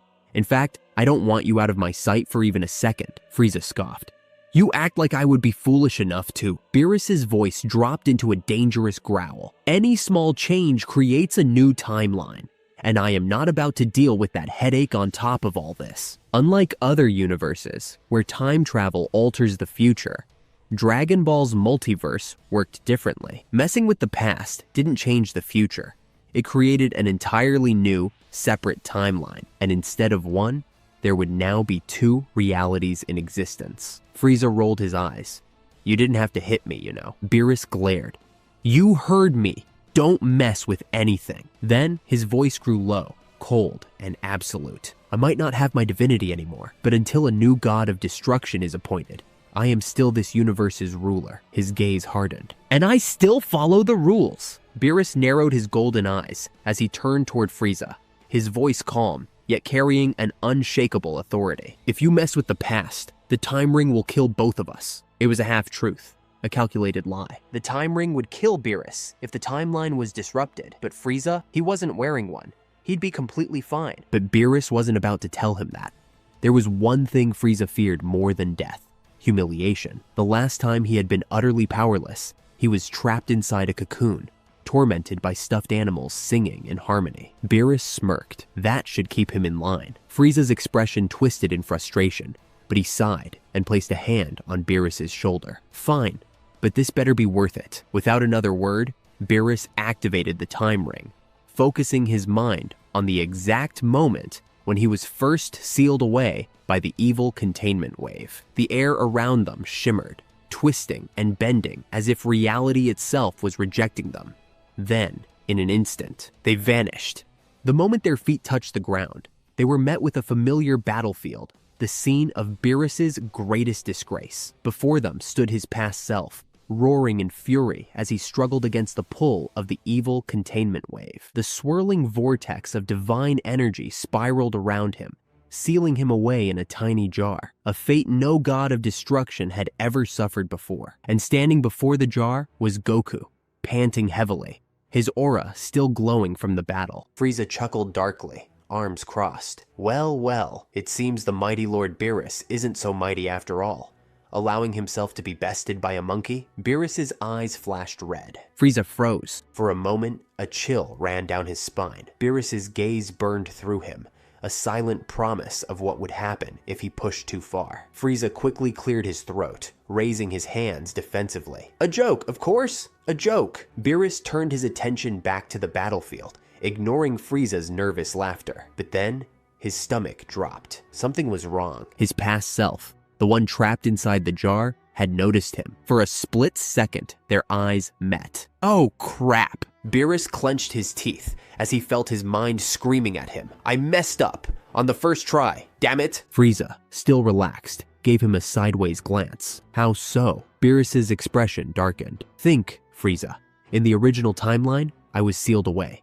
That should have been the end of it. He turned to Frieza, frustration boiling beneath his skin. But this time I was noticed. That never happened before. Frieza tilted his head. And? Why does that matter? The outcome is still the same. Past you got sealed away, just like before. The only difference is that now, he knows his future self traveled back in time. He smirked. If anything, this just means that when he eventually escapes, he'll come looking for answers.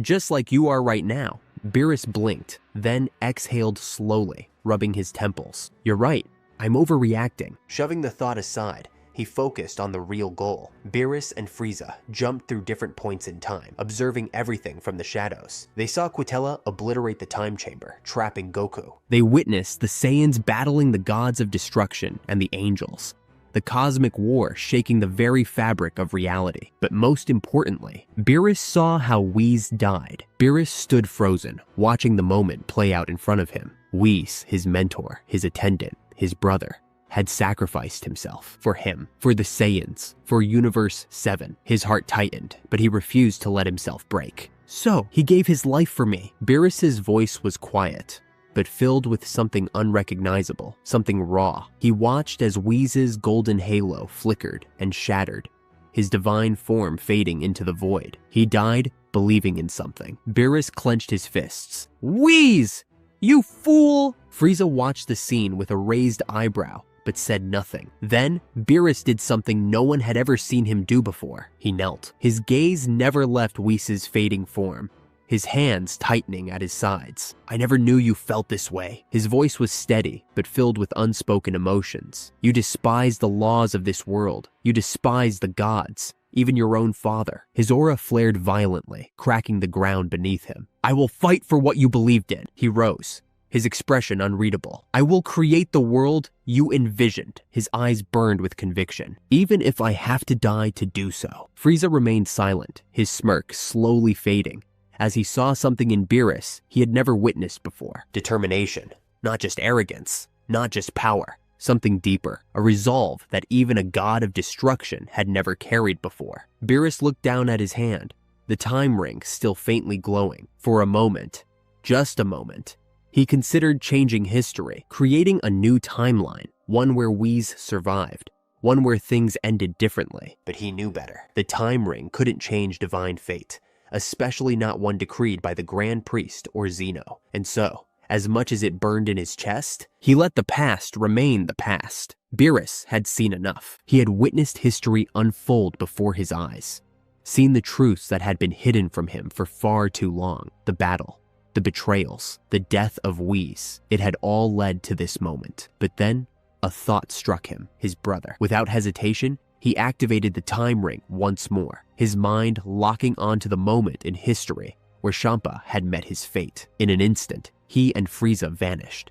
slipping through the corridors of time. When they arrived, the battlefield was already silent. Champa, the once boisterous, gluttonous, and carefree god of destruction, lay motionless, his body lifeless, his energy gone. He had sacrificed himself. Beerus's eyes hardened, his breath slow but heavy as he processed the sight before him. His brother, the same one he had spent eons bickering with, fighting over food and insulting at every turn, had chosen to give his life for something greater. Beerus clenched his fists. "You used that cursed technique, didn't you?" His voice was low, filled with an emotion he rarely allowed himself to feel: respect. He took a slow step forward, his golden eyes locked onto his fallen sibling. "I'm proud of you, brother." He let the words hang in the air for a moment before his expression darkened. "You found people worth protecting, and you gave everything for them." His fingers twitched as his energy flared ever so slightly. A dangerous thought crept into his mind. And yet, they were erased. A dangerous growl rumbled from Beerus's throat. "The Grand Priest took their lives. He erased the very people you sacrificed yourself for. He took Whis' life, too." The rage within him began to boil, but he kept himself composed, barely. Then, he turned his head slightly. Frieza, the Emperor of the Universe, remained silent, watching Beerus carefully. "It seems I can no longer train you in the ways of destruction as I promised." Beerus's voice was steady, but there was finality in his words. "I'm about to do something that guarantees my death, so I won't be here to guide you." Frieza raised a brow, his arms still crossed. "You're going to join the Saiyans, aren't you?" His tone carried something strange, something unfamiliar for the ruthless tyrant. Was it concern? For the first time, Frieza sounded as if he actually cared about what happened to Beerus. But Beerus just chuckled, a short, dry sound. "Join the Saiyans? No." He turned, his golden eyes burning with resolve. "I'm going to kill them all." Frieza blinked. "Oh." His smirk returned, but there was a flicker of curiosity in his gaze. "You blame them?" Beerus's energy crackled, distorting the space around him. "This war may have started because of the gods, but it was the Saiyans who escalated it." His expression twisted into one of cold determination. That led to Whis interfering, and that led to his death. His fists tightened. "I will kill them all." But then, his gaze sharpened. "Of course, they're not my real target." Frieza grinned knowingly. "The Grand Priest?" Beerus nodded. "That's who I really want to take down." Frieza crossed his arms, considering Beerus's words. "Are you sure you can defeat such a being?" Frieza's voice was unreadable. "After all, isn't he your god?" Beerus let out a slow breath before answering. "Nope, I don't stand a chance." Frieza raised an eyebrow. "Then why do it?" Beerus turned away. "Because I have to." He spoke simply. "If I die, then I guess that's what was meant to happen." With that, he tapped the time ring once more. In a flash of green energy, they vanished, returning to the present, back to Universe 7. The moment they arrived, they stood on the familiar floating landmass of Beerus's home planet. For a brief second, neither spoke. The sky was still, the air heavy. Then, Beerus turned to leave. "This is where we part ways, Frieza." His voice carried finality. "If I don't return, take care of this place for me." He began walking, ready to launch into the skies toward Zeno's palace. But then, a hand gripped his shoulder. Beerus stopped. "Where do you think you're going without me?" Beerus turned his head slightly, and for the first time in what felt like forever, he smiled. It was small, barely noticeable, but it was there. "Are you sure?" he asked. "This mission is a death sentence for you too." Frieza's lips curled into a wicked grin. "Guess we'll just have to see then." Beerus exhaled. Then, without another word, he took off, his body bursting forward like a comet as he rocketed toward the Grand Priest's palace. Frieza followed closely behind, a god of destruction and the Emperor of the Universe, side by side, on their way to war. And that's it for today's episode, guys. If you watched to the end, then that could be an indication that you enjoy the series. So please leave a like on the video. Thank you and take care.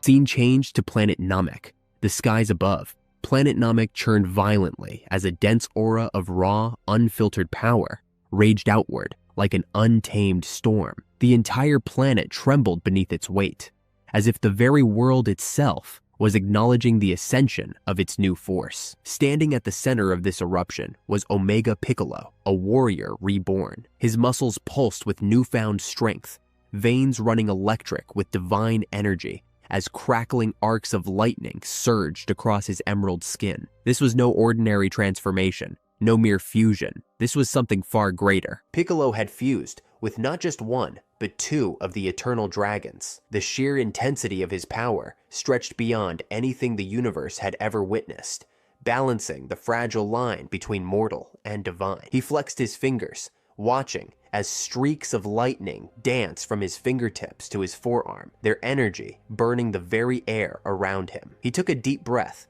steadying himself, allowing his body to adapt to this unimaginable surge of strength. So much power, he muttered, more to himself than anyone else, his voice deep and reverberating like a god's decree. Then, something unexpected happened.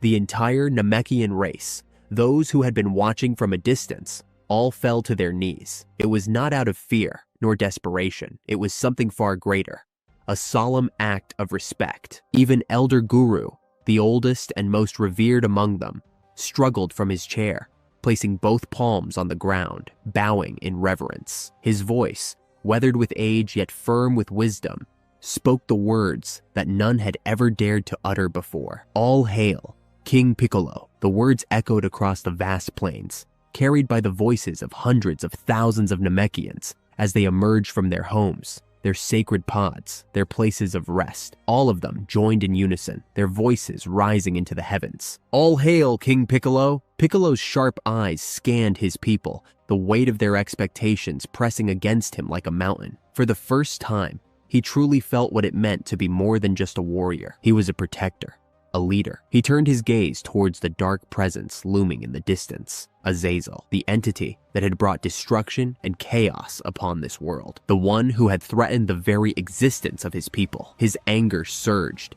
his aura growing wilder, the storm around him intensifying. "You all must leave this place," Piccolo commanded, his voice cutting through the chants like a blade. "It's not safe here anymore. Things are about to get dangerous." The Namekians did not hesitate. Without question, they began their retreat, moving swiftly, disappearing into the far reaches of the planet, far beyond the coming battlefield. Azazel watched the display with amusement, his arms crossed, his dark aura pulsating with malevolence. A smirk crept across his face. "A king," Azazel chuckled. "It seems your little power-up has earned you a title. How lucky of you. It's just a shame you won't live long enough to enjoy it." Raising a hand, Azazel's eyes flashed with a sinister glow as he whispered his next move. "Dark soul magic, come to me." A shadowy force erupted from his palm, invisible to the naked eye, yet its effects were immediate. The very air around Piccolo seemed to shift unnaturally. His body trembled slightly, as if being pulled by an unseen force, compelled to move forward against his will. For a brief moment, Azazel grinned, believing his magic had taken hold. But then Piccolo stopped. His towering frame remained unmoved, his stance unshaken, his piercing yellow eyes locked onto Azazel's with a look of utter disdain. "That little trick won't work on me anymore," Piccolo said, his voice dripping with confidence. "Not as I am now." Azazel's smirk faltered. His fingers twitched in frustration.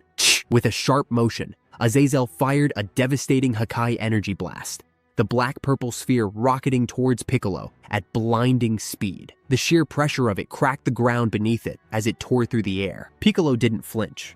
At the very moment of impact, he simply lifted a hand and backhanded the blast away. A deep, earth-shattering boom erupted as the deflected attack slammed into the surface of Namek, ripping out an entire chunk of the planet in a cataclysmic explosion. Azazel's eyes widened, his jaw clenching. "Impossible," he growled. "That thing managed to get this strong?" Before he could process it further, Piccolo moved, a blur of emerald light, a streak faster than even the wind itself. Piccolo closed the distance in an instant, appearing directly in front of Azazel. His eyes burned with determination, his body radiating confidence. And then, with nothing but a single flick of his finger, he flicked Azazel on the forehead. The force behind it was monumental. Azazel's body was catapulted downward, the very air screaming as he was sent crashing towards the ground. The impact was so intense that the planet itself trembled, the force creating a massive crater upon collision. The dust settled, revealing the wreckage, the cracks stretching miles from the point of impact. Watching from a distance, Master Roshi could hardly believe what he had just witnessed. His eyes were wide, his voice trembling. "Is that really Piccolo?" he gasped. Roshi's fingers tightened around his staff. At this rate, he might be even stronger than Goku. Elder Guru stood at the edge of a towering cliff, watching the battlefield unfold beneath him. His wise, aged eyes reflected the storm of power raging in the distance. The entire planet trembled beneath the clash of these two behemoths. Omega Piccolo, the newly crowned Namekian king, and Azazel, the primordial demon god. With a deep breath, the elder spoke, his voice carrying the weight of generations. "Piccolo now wields the power of not one, but two eternal dragons," he murmured, barely able to believe his own words. "I never thought it possible. Even among our most gifted warriors, no Namekian has ever achieved such a feat. Many have tried to fuse with an eternal dragon before, yet all failed. But he did it. Twice." He placed a wrinkled hand beneath his chin, contemplating the magnitude of what had just occurred. A flicker of uncertainty crossed his face. "I shudder to think, what would he become if he fused with all of the eternal dragons?" He shook his head. "Number, that is beyond reason. That simply isn't possible. It mustn't be." Meanwhile, deep within the crater of his own impact, Azazel lay motionless, his body partially buried beneath the fractured earth. His dark aura flickered erratically, his breath uneven. "This shouldn't be possible," he thought, his expression twisted in disbelief. He clenched his teeth, frustration boiling inside him. "How?" he growled under his breath. How did he gain this much power in such a short time? Was he hiding it? No. If he had this strength before, I would have sensed it. Then, realization struck him like a bolt of lightning. It all happened when I was in that accursed bottle. He was referring to the evil containment wave, the technique that had briefly sealed him inside an enchanted jar. He gritted his teeth, his mind racing. But that was only for a few seconds, mere moments at best. So how did he? His thoughts were cut short. A shadow loomed over him. Omega Piccolo descended from the sky like a divine executioner. His muscular frame radiated raw power, his expression locked in a deadly glare. His right fist clenched, veins bulging as sparks of golden lightning danced along his arm. He wound up his attack, his knuckles crackling with planet-crushing force. Azazel's eyes snapped open. Boom! The impact never came. A dark, formless mass erupted around Azazel's body, forming a protective barrier. A Hakai sphere. Piccolo's fist collided with the sphere, and instead of shattering it, the energy clung to him like a living entity. The Hakai energy latched onto his arm, its sheer force dragging him forward, attempting to consume him entirely. Piccolo's instincts flared, and with a powerful leap backward, he tore himself free. He landed a few feet away, his eyes narrowing as he examined his arm. There was no damage, but something about that energy felt wrong. Azazel chuckled, rising from the rubble. The Hakai sphere twisted and shifted, slithering up his body, wrapping itself around him like a living armor of destruction. His red eyes gleamed with malice. "Don't get cocky, mortal." His voice was laced with contempt as he hovered above the battlefield, his body fully encased in the dark energy. And then he vanished. Boom! A deafening explosion of force tore through the sky as Azazel reappeared right in front of Piccolo in less than a nanosecond. The sheer speed of his movement ruptured the atmosphere, sending out shockwaves that flattened the landscape for miles. The force was so intense that even the Namekians watching from afar were thrown off their feet. Entire trees ripped from their roots by the sheer power of his movement. Piccolo's eyes widened. Fast! Azazel's fist was already moving. A right hook, cloaked in pure Hakai energy, came screaming toward Piccolo's face. Boom! Piccolo barely had time to react. His forearm shot up, blocking the punch just in time, but the impact was beyond devastating. The collision sent a pulse of dark energy outward, splitting the very ground beneath them in two, the shockwave ripping through mountains, reducing them to rubble. The planet itself groaned under the strain. Piccolo gritted his teeth as his arm trembled.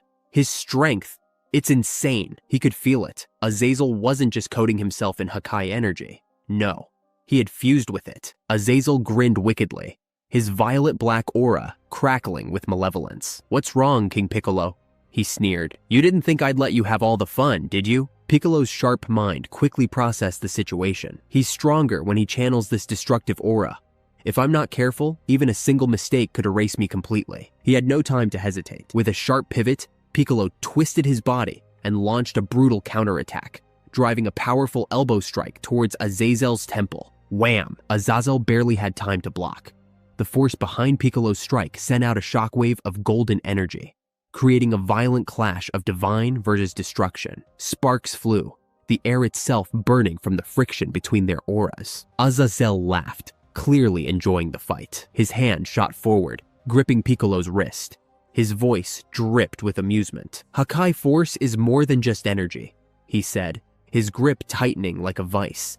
"It's my very essence." Boom! The battlefield was no longer just a battlefield. It was a dying world. The very fabric of planet Namek groaned beneath the overwhelming forces tearing through its core. Entire sections of rocky terrain shattered, breaking free from the surface and rising into the sky, caught in the gravitational pull of the two clashing titans. The oceans surged in defiance, their once calm waters now thrashing violently, forced to change course as the planet's equilibrium spiraled into chaos. Storm clouds gathered above, swirling like an omen, purple lightning crackling within their depths. This was no ordinary battle. This was a war between gods. Far away, Elder Guru sat heavy in his chair, his ancient eyes fixed on the growing devastation. The tremors in the earth, the distortion in the sky, it all filled him with an unease he hadn't felt in centuries. His voice was low, almost a whisper. "This destructive force,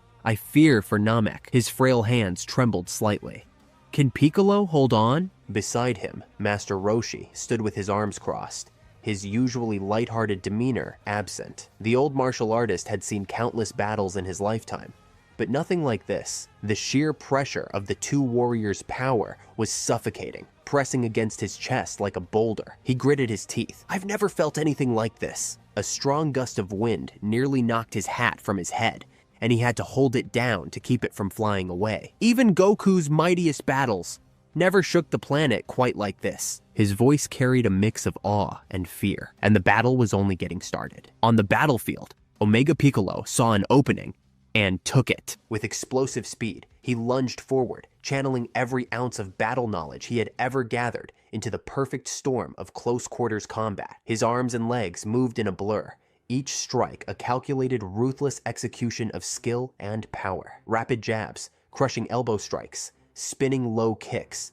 each movement left behind afterimages of green light, the sheer force of his blows distorting the very air around him. Azazel grunted, forced onto the defensive, his arms whipping back and forth, blocking, parrying, countering with a perfect mix of bestial aggression and cunning reflexes. Though magic was his specialty, his sheer physical power had now surpassed even some of the greatest warriors in the cosmos. His Hakai energy pulsed through his body, sharpening his reactions and feeding him limitless stamina. Azazel smirked as he barely dodged a downward knee smash, leaping back just in time to avoid getting his skull caved in. The impact of Piccolo's strike detonated the ground beneath, sending a massive shockwave outward, leaving behind a deep crater. Azazel flipped gracefully, landing atop a floating chunk of debris. Impressive, his smirk widened.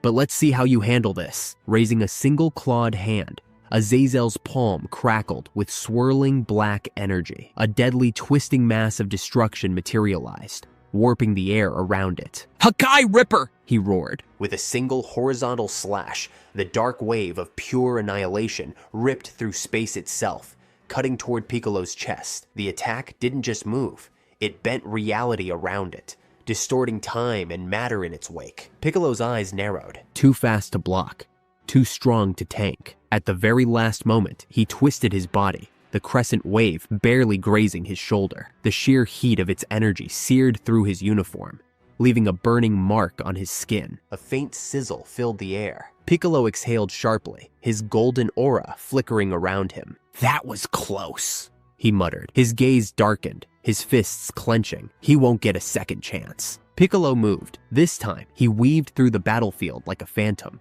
his body vanishing and reappearing in multiple directions. His movements became a fluid dance of power, each step kicking up the debris of a broken world. Azazel's Hakai Ripper continued to slash through the air, but Piccolo was already 2 steps ahead, dodging with ease, twisting his body between the deadly arcs of destruction. Then he struck.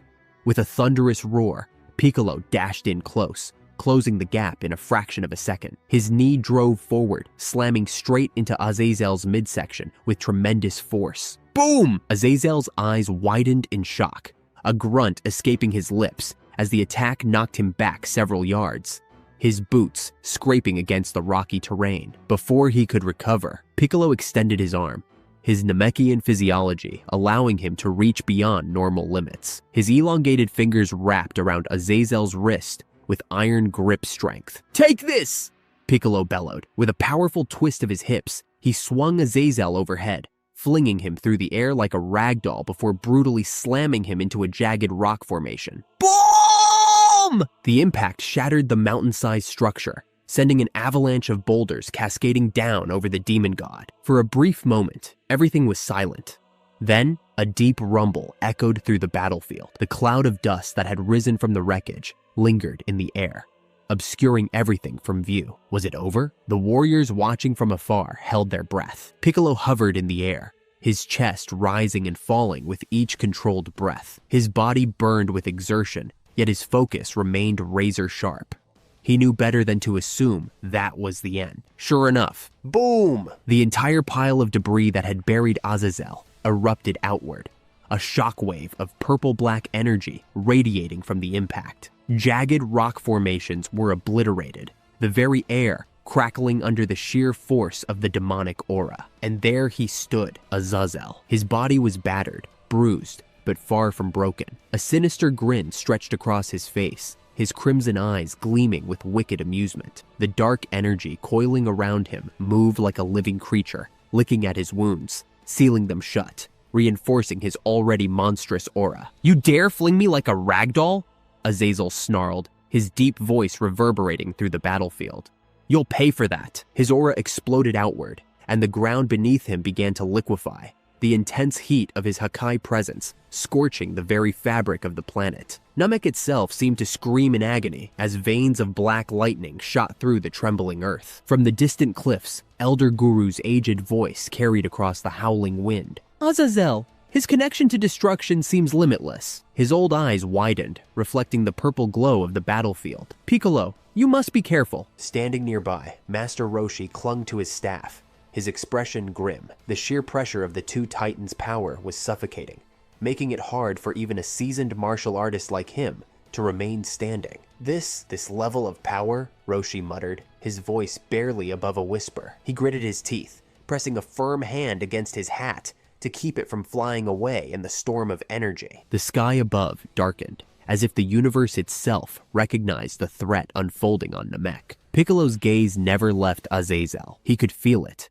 The primordial demon god's strength had no end, no exhaustion, no limit. If I can't match him in raw destruction, Piccolo thought, I'll have to outmaneuver him. He recalled his years of relentless training, his early brutal battles with Goku, his mental lessons from Gohan, the strategic cunning he'd developed fighting alongside and against the Saiyans. He needed a new plan. Azazel suddenly spread his arms wide, his voice echoing in an ancient, forgotten language. Dark runes ignited in a circle beneath his feet, glowing with malice, pulsing with primordial magic older than the universe itself. Obsidian Deicide. A howling vortex of black lightning coiled above Azazel's head, twisting into the form of a colossal spear of pure annihilation. The air around it collapsed inward, its presence alone distorting space itself. This was not an attack meant to injure. This was an execution. Piccolo's eyes narrowed in alarm. He had seen destruction on cosmic levels.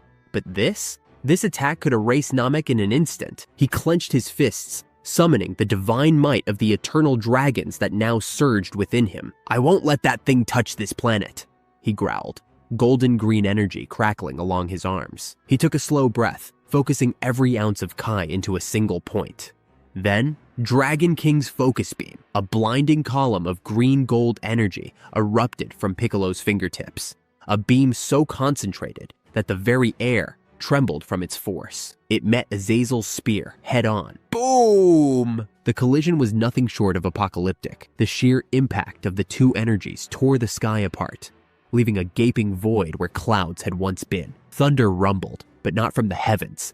It came from the planet itself, its tectonic plates shifting beneath the weight of their clash. Distant mountains crumbled to dust. Rivers were flung off course, reversing their flow from the violent shockwaves. Even far-off stars flickered, reacting to the sheer force being unleashed. Watching from afar, Master Roshi clung desperately to a jagged rock, his fingers digging into the surface as the hurricane-like winds nearly lifted him off his feet. "This can't go on much longer," he shouted over the roar of energy, "or there won't be anything left of Namek." Above them, Elder Guru pressed his hands together, closing his eyes. "Hold strong, Piccolo," he whispered, his voice laced with urgency. "Hold strong." Piccolo and Azazel remained locked in place, their bodies trembling from the effort of sustaining their attacks. Both warriors poured more and more power into the clash, refusing to give an inch. The Dragon King's focus beam twisted violently against the obsidian deicide, neither willing to yield. Sparks of purple and green energy exploded outward, each spark the size of a meteor, burning holes in the sky itself. The universe held its breath. Then, a deafening roar shattered the heavens.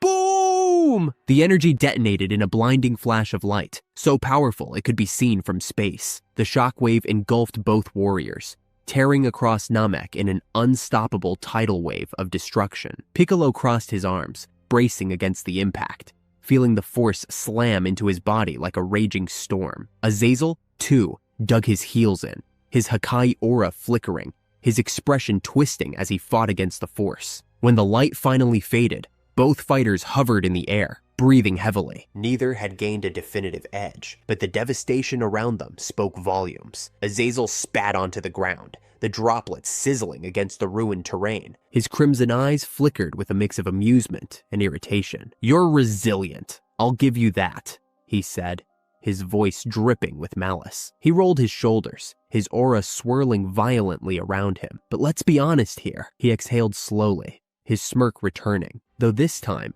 it looked slightly more strained. "I am eternal." His aura surged, once again swallowing the battlefield in darkness. "You can't hope to stand against a primordial demon god for long." Piccolo steadied his breathing, his chest rising and falling as he struggled to keep his energy stable. He was exhausted, drained, but he couldn't afford to show it. The entire planet of Namek depended on him. His golden green aura crackled with the divine power of the eternal dragons.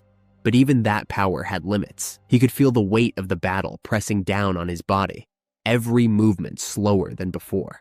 Still, he refused to falter. He clenched his fists and lifted his head, staring down the primordial demon god with unwavering determination. "I may not be eternal, but I have something you don't," Piccolo declared, his voice steady, filled with the pride of his people. "The will of the Namekians and the power of the dragons at my side." Azazel, floating ominously above him, tilted his head and let out a dark, guttural chuckle. His glowing red eyes burned with amusement as his lips curled into a cruel grin. "Bravery in the face of annihilation. How very mortal of you." His chuckle grew into a deep, menacing laugh that echoed across the battlefield, sending eerie vibrations through the very air. "I must admit, you've done well." He gestured casually, as if mocking Piccolo's efforts. "Before now, you wouldn't have even been able to lay a finger on me." His eyes gleamed with amusement, but then they changed. A sudden shift. His irises darkened, turning into an abyss of pure black void,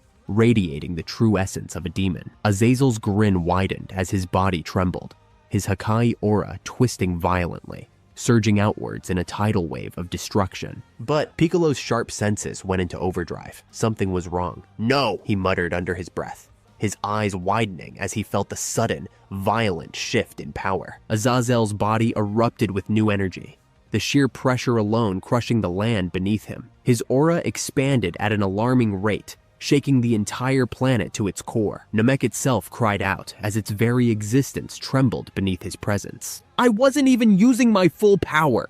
Azazel roared, his voice splitting the sky itself. A wave of pure destructive force spread across the battlefield, warping reality, twisting space as light itself bent around his form. His presence alone was now too much for the planet to bear. Piccolo's breath hitched. "You have got to be kidding me." Even after his ultimate fusion, even after acquiring the strength of 2 eternal dragons, his body was beginning to fail him. His stamina was dropping fast, his energy reserves running dangerously low. His fingers twitched, his muscles ached, and now Azazel was at a level so monstrous that even the gods would hesitate. Far in the distance, Master Roshi stood frozen, gripping his staff tightly. He had seen many battles, many wars, but nothing like this. A cold sweat dripped down his forehead. "Oh no," he whispered, his voice barely audible over the howling storm. Beside him, Android 18, bruised, battered, but standing,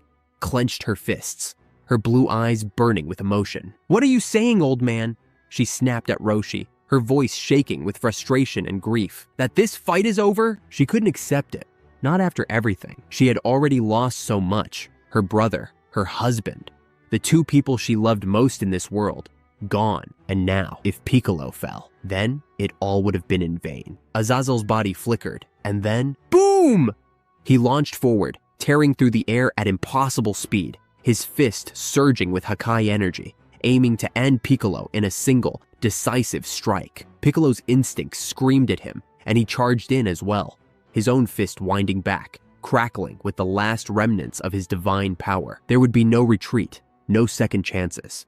One final blow. The 2 warriors rushed toward each other, their speeds beyond light itself, their movements tearing the heavens apart. The clouds split, their energy strikes crashing into the planet below like celestial bolts of lightning. The very atmosphere of Namek changed, the planet on the brink of complete destruction. This was it. Both warriors swung their fists forward, their attacks carrying the weight of all existence itself. A direct hit would mean total planetary devastation, but Piccolo had no choice. If he held back even slightly, he would be killed instantly. His mind raced. There has to be another way. There have to be more eternal dragons out there. Namekians had existed for millennia.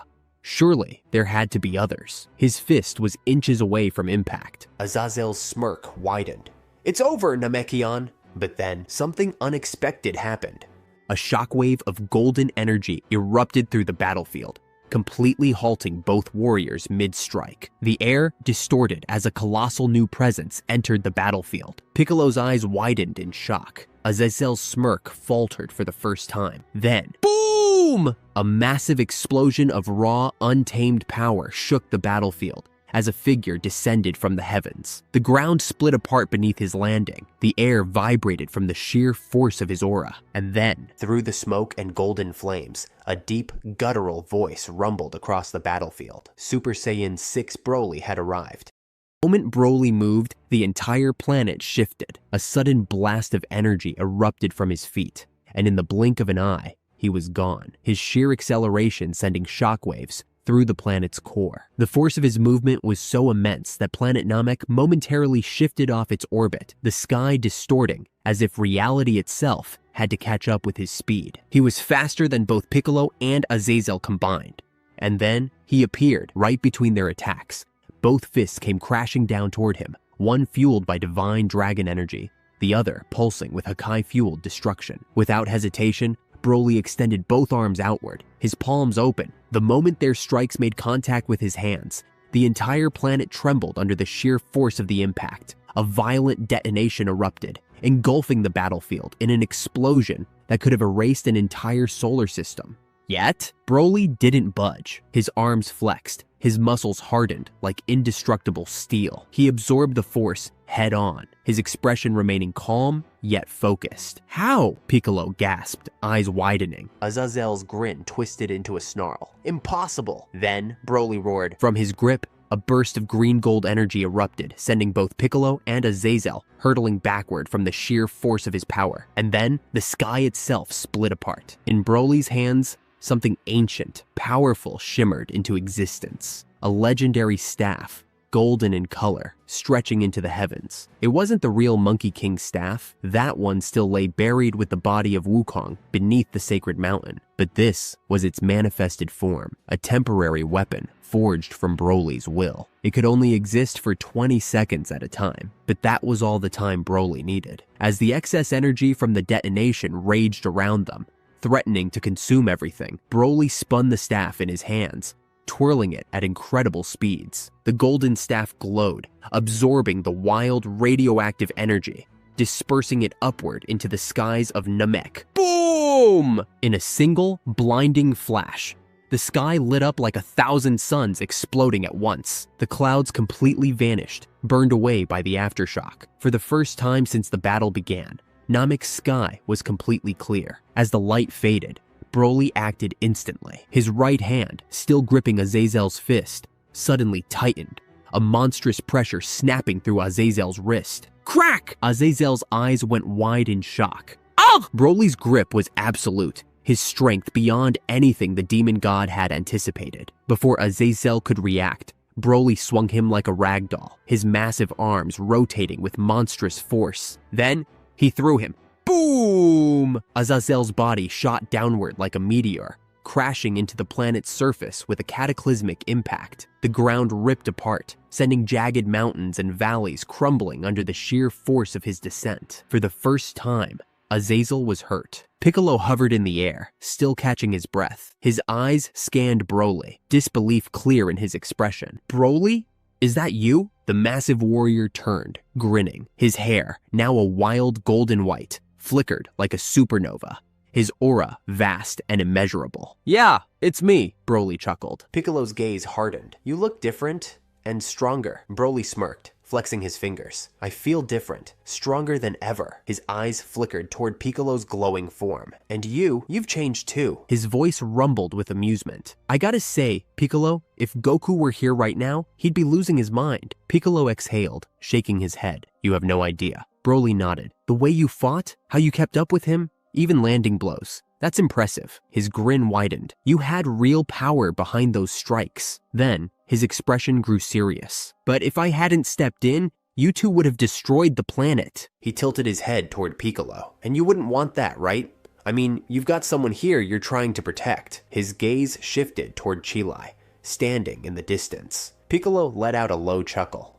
Yeah, that, and Vegeta would kill me if I let Namek blow up. Broly laughed. Yeah, I can totally hear him now. My Bulma, Piccolo smirked. Exactly. Then, a sudden realization hit Piccolo. His sharp Namekian hearing picked up on something Broly had just said. The way I kept up with him, his eyes narrowed. Wait a minute, Piccolo shouted, his energy flaring. You were here the whole time, weren't you? Broly scratched his head, chuckling sheepishly. Yeah, well, not the whole time, but I arrived mid-fight. Piccolo's eyes twitched. And you just stood there watching? Don't get mad, Mr. Piccolo, Broly grinned. I just wanted to see how strong this new form of yours was. My mentor, well, the guy in my head, told me you fused with the Eternal Dragons. Piccolo blinked. Wait, what? Who's the guy in your head? Broly waved a hand. It's a long story. I'll fill you in later. Then, his expression darkened slightly. But this is what he said about you. Broly's voice lowered as he repeated the words, almost as if he were channeling someone else's wisdom. He's fused with 2 of the 7 Eternal Dragons, a form I haven't seen since the beginning. Although it's not complete, this Namekian reminds me of Zalama. Piccolo froze. That name, Zalama, the ancient creator of the Super Dragon Balls. Broly continued. That's why I waited. I was interested. He smiled awkwardly. Sorry. Then, his tone suddenly became nervous. Oh, and please don't tell Chilai I was just standing around watching. She'd kill me. Piccolo smirked. Oh, I am absolutely telling her. Broly sighed. Dang it. How? Something caught Piccolo's attention. He wasn't listening anymore. His mind had gone blank. The battle, the destruction, even Broly's presence. None of it mattered in that moment. There was one thing, and one thing only, echoing in his thoughts. 2 of the 7 eternal dragons. Broly's words repeated in his head over and over, and suddenly, everything made sense. That means I was right. A slow grin crept onto his face. This revelation meant that someone had attempted this before. Someone had fused with the eternal dragons. That meant his power wasn't at its peak. Far from it. He could go even further. His fists clenched as a new hunger for strength ignited within him. If I can track down the remaining 5, if I can fuse with them too, the very thought sent a shiver of excitement through his body. For the first time in his life, he saw a clear path forward, a way he could finally stand alongside the Saiyans. No longer just an ally, no longer just a strategist. He could fight beside them as an equal. His heart pounded in his chest, the thrill of limitless power surging through his veins. This was only the beginning. A deafening roar of defiance shattered Piccolo's thoughts, forcing him back to reality. Azazel, his body battered, his pride shattered, unleashed a wave of pure rage, his aura flaring out like a storm of dark fire. His red eyes burned with absolute fury as he hovered in the air, glaring at both Broly and Piccolo. "How dare you!" His voice trembled with barely contained hatred. His muscles tensed as his aura spiked violently, shaking the entire planet. "How dare you make me, a primordial demon god, put so much effort into a fight?" His chest heaved, every breath laced with venom. Then, his glowing red eyes snapped to Broly. "I don't know who you are," Azazel growled, his teeth grinding together. "Nor do I care. But mark my words." His fingers curled into a tight fist, and his energy condensed into a dark mass of destruction. "I will kill you all!" Without another word, he exploded forward, his speed breaking through the sound barrier, preparing to unleash a final, catastrophic blast. But then, something stopped him. Azazel's body jerked violently. An unseen force gripped him mid-air, stopping him dead in his tracks. His eyes widened in shock. What? A massive hand, ancient, powerful, wrapped around his throat from behind. And then, with a single, brutal motion, he was yanked backward. Broly's expression darkened. He had felt it coming, but the others had not. Piccolo's eyes narrowed. What the hell? And then he saw him, Zarama, the first mortal. A towering figure, cloaked in an aura of deep crimson, stood behind Azazel. His presence was calm, yet suffocating. His golden eyes gleamed with something far worse than hatred, amusement. Azazel's body trembled. For the first time, his voice wasn't filled with arrogance. It was fear. "Zarama!" he choked out. The first mortal looked down at him, expression unreadable. "You lost," he said simply. Azazel's body seized up, his power flaring wildly in panic. Then, a horrible realization dawned upon him. Zarama's free hand extended, and suddenly, Azazel's energy, his very essence, began to drain away. A sickening red glow surrounded him as his Hakai aura collapsed inward, shrinking against his will. His once immortal body began to shrivel, withering away as his power was ripped from him. How could you?" Azazel's voice cracked. "We had a deal." Zarama's expression remained unmoved. "Yes, a deal that you failed to carry out." Azazel's body twitched violently, his muscles locking in place. "I asked you for one simple thing," Zarama continued, his tone eerily calm. "Bring me power in exchange for your little false demon cult." He sighed, as if disappointed. "And you failed." Azazel gasped for air, his body continuing to dry up, his once mighty form now resembling a husk. You could have warned me," Azazel muttered weakly. "Warned you?" Zarama chuckled. "Azazel, if I had let you continue attacking that one," he gestured toward Broly, "he would have killed you." His smile widened. "And that would have been such a waste?" Azazel's vision blurred. Betrayer." Zarama sighed again. "Why would I let all that power go to waste when I can take it for myself?" With one final pulse of crimson energy, Azazel let out a final, choked gasp. And then, his body disintegrated into nothing. His existence was erased. Broly watched in silence, his breathing deep and controlled. Then, his gaze sharpened. His fingers tightened into a fist. And then, he spoke. "It's you!" His voice was low, seething. "You killed Gohan?" Piccolo's head snapped toward him. "Wait! What?" Broly's aura flickered, his golden white energy surging violently. His beastly instincts were beginning to take over. Piccolo's mind raced. "That doesn't make any sense," he muttered. "Earlier, I sensed an energy similar to Gohan's." His eyes narrowed as he recalled the strange sensation from before. It was close, but not exactly the same. Could that mean? Zarama tilted his head, looking genuinely bored. Gohan? He smirked. You'll have to be more specific. Piccolo froze. Broly's rage boiled over. You know exactly who I'm talking about. His voice cracked with fury. Zarama's smirk widened. Correct. I do. Then his eyes gleamed with something far worse than amusement. And I enjoyed it. Broly's energy erupted, the ground beneath him shattering apart, his body shaking with raw, primal fury. The battle was not over. It had just become personal. The air trembled as Broly slowly turned his gaze toward Zarama. The towering Saiyan warrior took a deliberate step forward, his movements eerily calm. Yet each footfall sent shockwaves rippling through the ground. A silver aura began to radiate from his body, flickering like a raging wildfire. His mere presence felt oppressive, primal, dangerous. From the sidelines, Piccolo's sharp eyes widened. A cold chill ran down his spine. Is this really Broly? He muttered under his breath. He had seen Broly's terrifying power before, but this was something else entirely. The raw intensity, the controlled fury. It was leagues beyond what he had witnessed. He's so much stronger than before. Just what have they gone through? He clenched his fists, uncertainty creeping into his thoughts. Could I ever get this strong? Broly's face remained stone-like, his piercing, golden Uzaru-infused eyes locking onto Zarama. Then, in an instant, boom!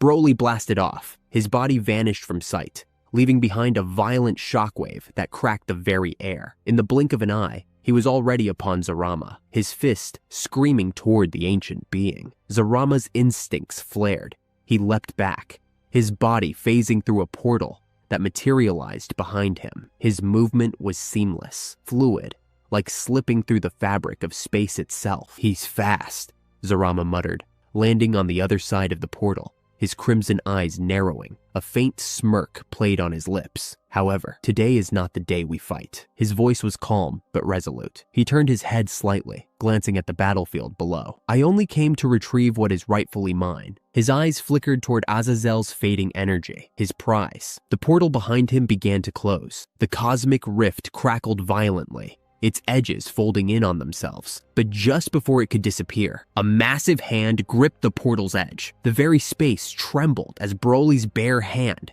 encased in blinding green and silver energy, held the portal open by sheer force alone. Zarama's eyes widened. What? A low growl escaped Broly's lips, his muscles straining against the pull of the collapsing dimension. I will not let you leave so easily. His voice was deep, guttural, dripping with resolve. Then, without hesitation, Broly plucked a single strand of his own hair. The moment it left his body, it ignited with a wild, untamed energy. The strand twisted and contorted, expanding outward until, boom! A perfect copy of Broly materialized. Piccolo's eyes nearly popped out of his head. What the hell? Did he just clone himself? Lightning crackled from the unstable portal as Broly pushed back against its gravitational pull. His duplicate wasted no time. It shot through the portal like a meteor, charging straight at Zarama. The sky above shook, responding to the immense forces clashing within the void. Zarama, however, merely grinned. This fool, he muttered, shaking his head. It seems he hasn't learned his lesson from last time. As soon as the copy entered the portal's domain, crack boom! A cataclysmic bolt of energy surged through the clone's body. Zarama laughed, his voice echoing through the abyss. Pathetic. To think you'd fall for the same thing twice. One cannot simply enter my domain at will. This isn't a mere portal. It's my world. The laughter stopped. Zarama's smirk faded, replaced with something rare, shock. Broly's clone endured. Despite the immeasurable agony coursing through its body, the copy powered through the storm of dimensional energy, its berserker mind ignoring the pain. Boom! Broly's copy lunged forward, closing the distance in an instant. His fist, crackling with titanic force, rocketed toward Zarama's gut, a strike capable of scattering planets like dust. Zarama's eyes widened. Wham! Zarama barely caught the punch, but the sheer force sent him flying backward through the other side of the portal. The impact was so great that it ripped apart the air itself, his body crashing down onto the Null Realms arena, the very stage where the Tournament of Power had once been held. The clone relentlessly pursued, but snap! The portal finally collapsed in on itself. Broly's connection to the copy was severed, In that instant, the duplicate ceased to exist, vanishing like a mirage in the wind. Broly stood there, fist clenched, his eyes still glowing with primal fury. Zerama had been thrown back into the null realm. Zerama stood amidst the rubble, his form untouched, his expression unreadable. A faint smirk played on his lips as he dusted off his robe, crimson eyes gleaming with intrigue. "That mortal is very powerful," he murmured to himself. Even though he had barely exerted a fraction of his own strength, he could still acknowledge Broly's raw power. What truly intrigued him, however, was the fact that the attack that struck him was nothing more than a copy, a mere shadow of the real Broly, a weaker version. He slowly turned his gaze toward the sky, speaking softly as if addressing unseen forces. "Soon, warriors," his voice carried an eerie certainty, "we will meet again. And when that time comes, your power, along with those two who have managed to control the Aquafoam, the very power I granted them, will belong to me." His smirk widened, his confidence unwavering. "Soon, all power, all existence will be mine." But then he shook his head, his expression shifting to amusement. But not yet. Zerama looked up toward the endless void above. He could feel the presence of greater forces watching, waiting. This is not the time to intervene just yet. A low chuckle escaped his lips. It grew louder and deeper, escalating into a booming laughter that echoed across the shattered battlefield. Then, in the blink of an eye, he was gone. Back on planet Namek, Broly stood motionless, his body still radiating energy from the battle. His fists clenched so tightly that the ground beneath him cracked. His silver-green aura flickered violently around him, responding to his rising frustration. Damn it! He got away. His voice was low, laced with restrained fury. His muscles tensed, his breathing heavy. He had been so close to forcing Zerama into a real fight. And yet, the opportunity slipped through his fingers. Then, a voice echoed within his mind. "It seems you still haven't figured out how my powers work." Broly's eyes narrowed. The voice belonged to none other than the Monkey King, Sun Wukong, the celestial being whose essence now resided within him. Broly exhaled sharply. "I know what you're about to say," he replied. "I could have followed him, right?" "Exactly." Wukong's tone was light-hearted, almost teasing. Broly gritted his teeth. "Yeah, but using the cloud-stepping travel technique burns up an insane amount of energy. Energy that I need right now. I have to get back to Vegeta." A moment of silence followed. Then, Wukong let out a chuckle. "I forget. You aren't me." His laughter was filled with amusement, but there was no malice behind it. Just the realization that Broly, while powerful, was still learning. Wukong continued. "You see, I'm so used to skipping across universes and dimensions that I sometimes forget. Your body isn't built the same as mine. You may have inherited my abilities, but you don't have my limitless stamina or energy reserves." Broly sighed. He hated admitting it, but Wukong was right. As powerful as he had become, he wasn't Wukong. Not yet. Still, Wukong mused. "I gotta say, you're getting better. That copy technique you pulled off? Pretty impressive." Broly crossed his arms. "Yeah, but it's a shame I can only make one at a time. And worse, its power is cut in half." "That's because you're not me," Wukong replied, matter-of-factly. "In my original body, I could create 1,000 copies, and every single one of them possessed 100% of my power." There was a brief pause before he added, "I fought entire armies with that ability alone." His tone was filled with pride, reminiscing about his past battles. Broly's brow furrowed. He had no doubt that Wukong was telling the truth, but something didn't sit right with him. "That's what puzzles me," Broly said, his voice quieter now, as if speaking more to himself than Wukong. "You were already insanely strong without that ability. On top of that, you could multiply yourself 1,000 times, with each copy just as powerful as you. And yet, you still lost to Zeno?" His grip tightened. "How?" Wukong's voice dropped, his usual playful tone vanishing. "It's complicated." Broly remained silent, listening carefully. "Don't be fooled by his childlike behavior," Wukong warned. "Zeno is beyond powerful, and it's not just because of that eraser ability everyone fears. No, it was something else. Something even worse." Broly's eyes narrowed. "What do you mean?" Wukong hesitated before speaking. "When I fought him, he used my abilities." Broly's breath hitched. "What?" "Every single one," Wukong continued. "I don't know how, but he copied all of them. The moment I realized it, it was already too late." Broly felt a cold chill run through him. A being that could replicate any power? That was beyond terrifying. Wukong's voice was serious now. That's when I understood. There isn't a single ability in existence that Zeno can't use. Silence hung in the air between them. Finally, Wukong spoke again, his voice grim. The title King of Everything is exactly what it sounds like. It's not just for show. He doesn't just govern existence, he controls it. He creates it. Every ability, every technique, every power in the multiverse can be traced back to him. Broly clenched his fists. He knew now. If he wanted to survive what was coming, he needed to absorb all the knowledge he could get. Wukong's voice remained steady, calm, yet filled with a knowledge so vast it made Broly's mind ache. In the first dimension, Zeno possesses every ability within it. Broly narrowed his eyes. The first dimension? Wukong sighed, knowing this wasn't going to be easy to explain. Yes, the universe you live in, where the 18 universes exist, is part of the first dimension. Before I was sealed away, that's how many universes there were. Since Zeno created the first dimension, it's only natural that every ability used within it ultimately comes from him. Broly's expression darkened. So that means he has every ability in existence, and on top of that, he's immortal? Wukong let out a dry chuckle. Not quite. He doesn't have every ability in existence, only those within the first dimension. Broly raised a brow. What do you mean? Wukong continued, his voice carrying a tone of rare seriousness. There are two other dimensions beyond the first, the second and the third. Those weren't created by Zeno. They were created by his father. Because of that, there are abilities within those dimensions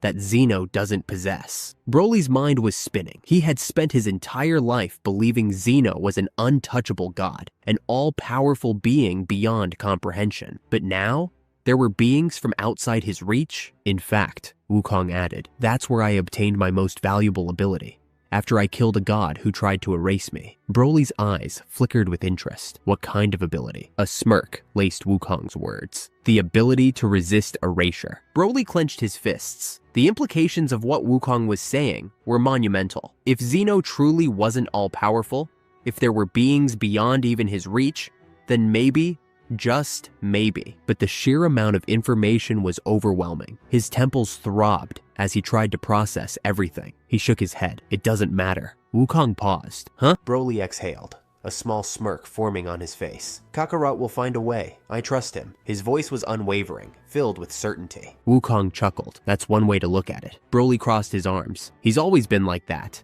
No matter how strong the opponent, no matter how impossible the situation, he figures it out. He always does. Wukong let out a knowing hum. You Saiyans really are something else. Although you all are my descendants, we're nothing alike, he laughed. Just then, a new voice interrupted their conversation. Broly, are you okay? Broly blinked, turning toward Piccolo, who was watching him with narrowed eyes, arms crossed in concern. To Piccolo and everyone else, Broly had just been standing there, having what looked like a full-on conversation with himself. Since Wukong existed inside his mind, their conversation was completely one-sided to the outside world. From Piccolo's perspective, Broly looked like a madman talking to invisible voices. Oh, yeah. Broly rubbed the back of his neck awkwardly. I was just talking to the man inside my head. Piccolo's brow twitched. Excuse me? Broly blinked. What? Piccolo's frown deepened. There you go again? Who is this man inside your head you keep talking about? Should I call Bulma? Do you need to get checked out? His tone was half sarcastic, half serious. Broly sighed. Never mind. You wouldn't understand. He turned to leave, not wanting to waste time explaining something Piccolo wouldn't believe. Piccolo exhaled through his nose, shaking his head. Whatever you say, Broly. Broly's gaze turned toward the horizon. He could no longer sense Sarama's presence. The danger had passed. It seems the threat is gone, Broly muttered. Piccolo raised a brow. You're leaving already? You just got here. Broly nodded. Yeah, I came because I sensed danger. I felt your energy, and I felt the enemy, so I came as fast as I could. But now that the danger's gone, I need to return to the Saiyans. Piccolo folded his arms. The Saiyans? Broly's expression darkened slightly. When Vegeta and I arrived in this universe, we could tell that Goku and Gohan were fighting the Grand Priest. But my family, my people, they were in danger. So we made a decision. Piccolo's eyes sharpened. Broly continued. I came here to help you. Vegeta went to join the others. Once everyone is safe, I'll join them in the fight. Piccolo stood frozen, his mind reeling from everything Broly had just revealed. The Saiyans were at war with the deities.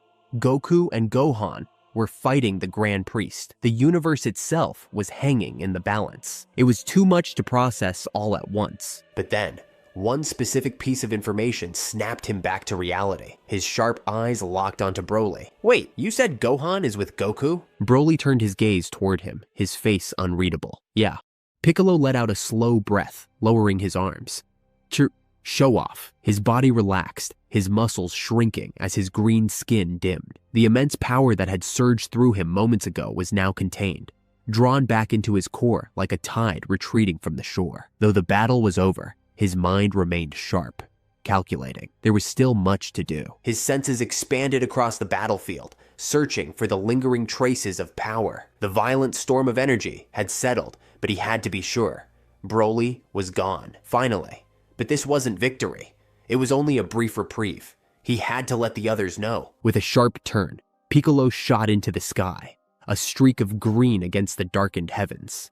Deep within the concealed chambers of planet Namek, the last remaining survivors huddled together in a reinforced hall. The air was thick with unease, the walls pulsing faintly from the distant aftershocks of battle. This was where the people had taken refuge, where those unable to fight could at least have a chance at survival. The room was filled with familiar faces, each reflecting different shades of worry. Elder Guru sat in quiet contemplation, his old, wise eyes seeing beyond the immediate battle. Master Roshi, uncharacteristically serious, stood nearby with his arms crossed, the usual jovial glint in his glasses nowhere to be found. Among them were Bulma, Chi-Chi, Android 18, Chilai, Oolong, and several others. They had witnessed the carnage from afar, powerless to do anything but wait. The moment Piccolo landed, Bulma was the first to react. She shot up from her seat, her voice laced with equal parts relief and urgency. "Piccolo!" she called, eyes scanning him for injuries. "Thank Kami, you're all right. Is he gone? Azazel, was he defeated?" Piccolo exhaled sharply, his gaze sweeping over the room. Their fear was justified. After everything they had endured, they deserved answers. "I'm fine. The danger has passed. For now." A weight lifted in the room, but not completely. The scars of war were still fresh. Master Roshi adjusted his sunglasses, his tone far more serious than usual. "For now, huh? That doesn't sound reassuring." Piccolo frowned. It shouldn't be. His voice was firm, carrying the weight of what was to come. "This war is far from over." A cold silence filled the chamber. No one needed to say it out loud. They all knew the truth. The battle they had just survived was only a glimpse of what lay ahead. Then, Bulma's sharp eyes narrowed, locking onto Piccolo with an intensity that rivaled a mother scolding a reckless child. "You're planning to leave, aren't you?" Piccolo didn't hesitate. "Yeah." Goten tilted his head, confused. "Wait, leave? Where are you going?" The Namekian crossed his arms, his cape shifting slightly with the motion. "With this power, I want to join the Saiyans. Sitting here, doing nothing, it's useless. They need me. Gohan needs me." There was a fire in his voice, a determination that resonated through the room. But then, his expression hardened further. "But before that, I need to get stronger." Bulma's expression darkened. "More power? How? We already know you fused with Shenron and Porunga." The others murmured in agreement. They had all witnessed his transformation, how he had merged with the eternal dragons to become something far beyond his former self. His strength was already incomprehensible. But Piccolo's next words silenced them all. "There are more eternal dragons." The weight of the revelation hit the room like a shockwave. "I've just learned of their existence. If I want to reach my full potential, I have to find them. Their strength, I'll make it my own." Elder Guru, who had remained silent until now, finally spoke, his deep voice carrying an unmistakable note of warning. "What you are suggesting is beyond reckless." His ancient gaze met Piccolo's. "Your body was barely able to withstand the fusion with two eternal dragons. To merge with more, no, you will not survive." A tense silence followed. Piccolo's fists tightened at his sides as a single thought played over and over in his mind. The death of Gohan. Even now, after knowing Gohan had been revived, the words still cut deep. The image of his lifeless body haunted him, a brutal reminder of his own weakness. Gohan had been lucky this time, but if it happened again, Shenron's limitations were absolute. One revival per soul. If Gohan died again, he would be gone forever. That was a risk Piccolo refused to take. He had spent too long relying on the Saiyans to handle the threats that plagued the universe. No more. This time, he would fight alongside them, no matter the cost, even if it meant his own death. His resolve was set. Elder Guru's voice was filled with sorrow as he stepped forward. "My boy," he said softly, "I just can't watch you go through such a thing." Piccolo didn't waver. "I have to, Elder. There's no other way." Master Roshi adjusted his sunglasses, his usual lighthearted demeanor absent. "And how are you so sure there are more Dragon Balls out there?" he asked, his tone skeptical. "After all, we've only ever known of two, Shenron and Porunga." Piccolo hesitated. He had heard it from Broly, but he couldn't reveal that. Not yet. He had given his word. His jaw clenched as he carefully chose his words. "I just have a hunch." His eyes lifted to the stars, their endless expanse filled with possibilities. Master Roshi and Elder Guru exchanged a glance. They had seen Broly with their own eyes. They had witnessed his raw, incomprehensible power, and they understood Piccolo was keeping something from them, but they chose not to press the issue. Instead, Elder Guru stepped forward, his aged, wise gaze meeting Piccolo's. "Perhaps it is not just a hunch." Silence fell across the chamber. All eyes turned to the Elder Namekian. He continued, his voice steady, but filled with an undercurrent of curiosity. "Our people have always believed the Dragon Balls were unique to the Namekians. We know our ancestors created them, but I have often wondered, where did they learn to do so? And if they learned it, does that not mean there could be others?" Piccolo's eyes narrowed. "You're saying they could have gotten the knowledge from somewhere else?" Guru nodded. "It is possible that the original Dragon Balls, ones older than even our kind, still exist somewhere in the universe. If that is true, then there may be more eternal dragons as well." The weight of the revelation pressed down on the room. If true, it changed everything. Bulma, arms crossed, placed a hand on her hip. "And you're just now bringing this up?" Elder Guru let out a quiet chuckle. It was nothing more than a thought, until now. The room fell silent again. Piccolo turned toward Bulma. The others did the same. She already knew what was coming. Bulma sighed, rubbing her temples. "So let me guess. You need me to build something to help find them?" Piccolo nodded. She groaned, throwing her hands in the air. "You guys never make things easy, do you?" Bulma wasted no time. She spun toward her workstation, her fingers flying across the console with practiced ease. Screens flickered to life, and within seconds, complex data streams filled the air. "The normal Dragon Radar works because Dragon Balls emit a specific energy signature," she explained, barely glancing up as she worked. "But the eternal dragons aren't just objects. They're living entities, divine beings. Tracking them won't be as simple as finding a set of orbs." A soft hum filled the chamber as a holographic blueprint materialized in front of her, displaying the early schematics of a new device. "I need to develop a tracking system that can scan for divine energy across the universe," she continued, eyes narrowing in concentration. "It won't be easy, but I'll make it work." She finally glanced at Piccolo, determination in her gaze. "Give me a few hours." Piccolo nodded. That was faster than he expected. Then again, this was Bulma. She made the impossible seem routine. Chi-Chi stepped forward, her concern evident. "Piccolo, are you sure about this?" There wasn't even a moment of hesitation. "If I want to stand a chance against the gods, I have to do this," he stated firmly. "The Saiyans are fighting literal deities. They need help. Your son, Gohan, needs my help." Chi-Chi's lips pressed into a thin line, but she said nothing. She knew better than anyone what it meant to fight for family, and she wasn't about to be the one to stand in Piccolo's way. Master Roshi sighed, adjusting his sunglasses. "So, what do we do in the meantime?" Piccolo turned to face the group, his sharp gaze sweeping over them. "Stay here. Lay low. This war isn't over, and if you get caught in the crossfire, you'll be wiped out instantly." Goten and Trunks exchanged glances, the fire of battle still burning in their young eyes. Piccolo caught their silent exchange and shut it down immediately. "No arguments," he said, his voice leaving no room for debate. "You'll just get in the way." Trunks scowled, crossing his arms. Whatever. Chilai, who had been silent up until now, finally spoke. "And Broly?" Piccolo hesitated. He knew the answer she wanted to hear, that Broly had sought her out before leaving, but he couldn't say that. Instead, he kept his response simple. "He's already with them." Chilai frowned, disappointment flashing across her face, but she nodded. "Then, we just have to trust him." Hours later, Bulma stepped forward, holding out a small, sleek device. This should do it. Piccolo took the device, inspecting it closely. It was compact, efficient, and built with the same genius-level precision Bulma always delivered. Bulma smirked. It's linked to a universal tracking system. If the Eternal Dragons are out there, this will find them.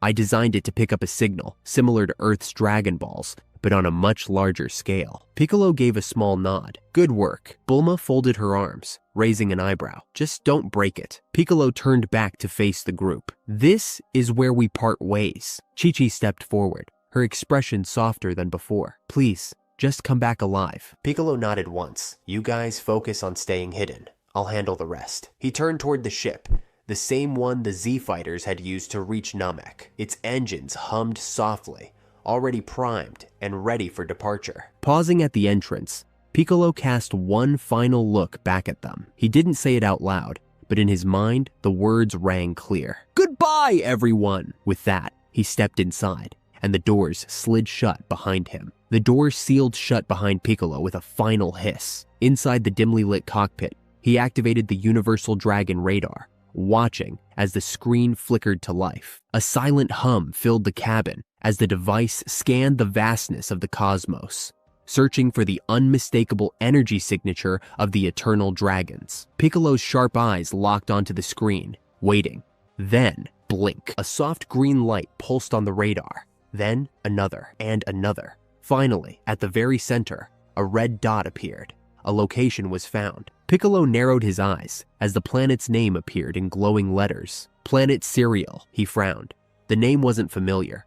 Based on the coordinates, it was far, very far. But that didn't matter. If the Eternal Dragons were there, then that's where he needed to go. His fingers tightened around the controls. No hesitation, no second thoughts. Instantly, the ship's engines roared to life, thrusters igniting as raw energy surged through the vessel. The spacecraft trembled for a moment before launching into the abyss, vanishing into the vast sea of stars in a single flash of light. Piccolo was heading toward the unknown, toward power, toward fate. The once magnificent palace of the Omni Kings lay in shambles. What was once the seat of absolute power was now a shattered battlefield, floating debris drifting in the endless void. The very fabric of space trembled from the sheer force of battle, time itself struggling to keep up. Then, in a blur of pure speed, the Grand Priest launched forward. Space itself seemed to part for him, bending and twisting in acknowledgement of his godlike speed. The universe made way for him, as if even the laws of reality understood that nothing should stand in his path. And at the end of that path was Gohan. The Grand Priest's piercing gaze locked onto the half-Saiyan, his intent crystal clear. He had chosen his target. He would eliminate the key user first. Shing. With a single motion, the Grand Priest swung his sword down from overhead, aiming to split Gohan in half. The attack was lightning fast, too fast. Gohan barely had time to react. His eyes widened in shock. He was outmatched in speed, his instincts failing him for the first time. No, the blade was nearly upon him. But then, boom! A devastating overhead kick crashed into the Grand Priest, sending him flying through the air like a comet. Goku had arrived. The Grand Priest's body slammed into the surface of the shattered world below. But as the dust settled, it was clear he wasn't harmed. No time for rest. Primordial Vegeta was already upon him. Almost instantly, Omni Goku appeared, materializing in front of the Grand Priest. The moment his feet touched the ground, Vegeta attacked from the side, their movements in perfect unison. It was madness. They were moving so fast that to any lesser being, time itself would appear to slow down. Every movement, every strike, every counter, all happening at a speed beyond comprehension. Then, in a smooth motion, the Grand Priest spun his sword, shifting to deflect. But something unexpected happened. His sword stopped. It was pinned in place. Gohan's ki had locked it down. The Daishinkan, the Grand Priest, narrowed his glowing eyes, irritation flashing across his usually calm expression. His voice, though composed, carried a sharp edge. How frustrating! A green aura burst from his sword, expanding outward like a wave of divine energy. Within seconds, it consumed everything in its path, engulfing the battlefield in a luminous sphere. Then, the unexpected happened. The Bankai special ability activated. Time itself reversed. A mere 2 seconds, but it was enough. The moment before Gohan's key threads latched onto him, before the sword had been pinned, was erased. The event had never happened. The Saiyans, Goku, Vegeta, and Gohan felt the shift in time, but remained unaffected. Their minds, their instincts, still recognized what had just occurred. But the Grand Priest, he was fully aware. He had witnessed their movements. He had analyzed their attack patterns, and he adapted. With terrifying precision, he twisted his blade downward, slashing through the very energy that had been sneaking toward him. Gohan's body jolted as pain shot through his entire nervous system. The severed key thread sent a violent surge of energy back through the connection, like lightning striking a conductor and rebounding toward its source. He barely had time to recover before the Grand Priest vanished. His speed was incomprehensible, beyond even instant transmission. With the flick of his wrist, he adjusted his grip on the hilt of his sword and spun. Clang! His blade caught Vegeta's face mid-charge, sending the warrior reeling back. Without losing momentum, the Grand Priest completed his rotation, bringing his heel up in a brutal counterstrike. It was aimed straight at Goku.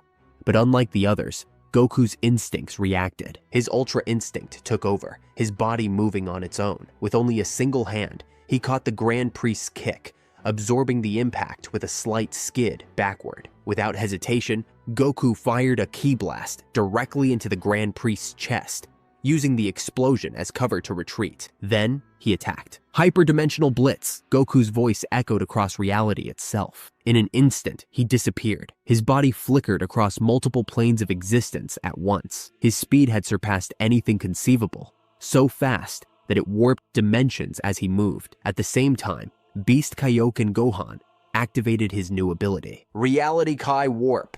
The energy surrounding him twisted and bent unnaturally, warping his trajectory. He didn't move normally. He appeared from impossible angles, slipping through space in ways that defied all logic. He emerged behind the Grand Priest in a blink, aiming a razor-sharp spear hand strike directly at his throat. Right on cue, Primordial Vegeta followed. His entire body radiated Hakai energy, flickering with violent, demonic flames. He shot forward like a comet, his fists drenched in destruction itself, prepared to obliterate anything in his path. 3 warriors, 3 attacks, all converging at once. The Grand Priest's face remained unchanged. His sword moved. One swing, clang, a shockwave detonated outward, shattering the very fabric of space. The collision of divine forces twisted and fractured reality, like a mirror cracking under immense pressure. The battlefield itself warped as time stuttered. The universe trembled, and yet, the Saiyans didn't stop. Omni Goku twisted mid-air, his movements flawless, instinctive. He drove his knee forward, aiming for the Grand Priest's ribs with devastating precision. The sheer force behind it sent cracks rippling through the very fabric of space. At the same moment, Gohan's fingers snapped outward. A brilliant golden light ignited between his palms, his ultimate Masenko cannon roaring to life. The condensed energy shrieked as it charged, forming an unstoppable, piercing shot aimed directly at the Grand Priest. Behind him, Primordial Vegeta sneered. "Too slow, old priest." His aura pulsed violently, tendrils of blackened divine energy lashing out like living serpents. They wrapped around the Grand Priest's limbs, draining his godly essence. This was Dark Siphon, Vegeta's unique demon ability. The more he fought, the more energy he lost, but the siphoning ensured that same power was returned to him. He had perfected a balance, a brutal equation of loss and gain. Every hit he took activated his ultra ego, multiplying his strength. And the moment that happened, he would deactivate Dark Siphon, taking full advantage of the power surge. A system of endless growth, a strategy so terrifyingly effective, even the Grand Priest's expression flickered. Goku's knee connected. Boom! A deep shockwave detonated across the battlefield. Reality itself seemed to bend under the sheer force, rippling like the surface of an ocean caught in a storm. And at the exact same time, Gohan's ultimate Masenko cannon fired. A microscopic blast of unstoppable energy tore through the air and pierced directly through the Grand Priest's chest. For the first time in their battle, blood splattered into the void. A cold silence followed. The warriors hovered in midair, their eyes locked on the wound, a gaping hole in the Grand Priest's torso. And then the Grand Priest blinked. With unnerving calmness, he lowered his gaze, looking down at the injury as though it were a mere inconvenience. His fingers traced the edges of the hole, watching the blood float in the air. "Impressive," he murmured. Then something terrifying happened. The wound closed instantly. Muscles realigned, skin reformed, energy pulsed. In the blink of an eye, he had fully regenerated. Gohan's heart dropped. "He regenerated that fast?" The Grand Priest smirked. "My turn." The moment the words left his lips, his power exploded. A blinding surge of divine energy erupted from his body, shattering the space around him. His sword, gone. His form vanished. And then his fist rocketed forward. Goku barely had time to react.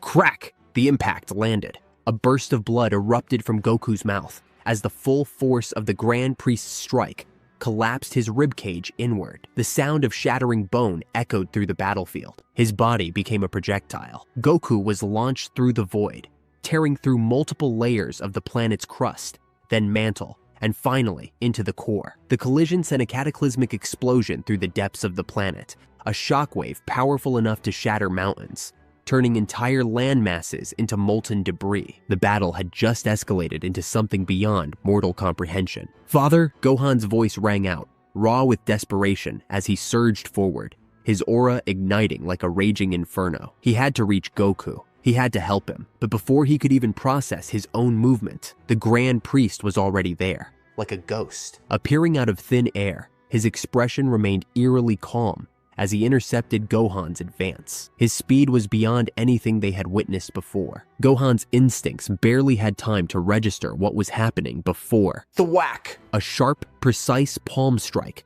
buried itself into Gohan's abdomen. Pain exploded through his core. "Just as I told you before," the Grand Priest's voice remained cold, analytical. "You rely too much on Kai techniques." Gohan gasped, his entire torso folding inward from the sheer force of the strike. His lungs emptied, his body launched downward like a meteor. He slammed into the fractured battlefield below, dust and debris erupting around him. But before the dust could settle, Vegeta was already there, and he was angry. Vegeta's eyes burned with unfiltered rage. His breathing was steady, but the power radiating off him was anything but. "I've seen enough!" His entire body trembled with wrathful intensity. "Time to die!" The battlefield itself responded to his command. Gravitational pull, a devastating force erupted from Vegeta's body.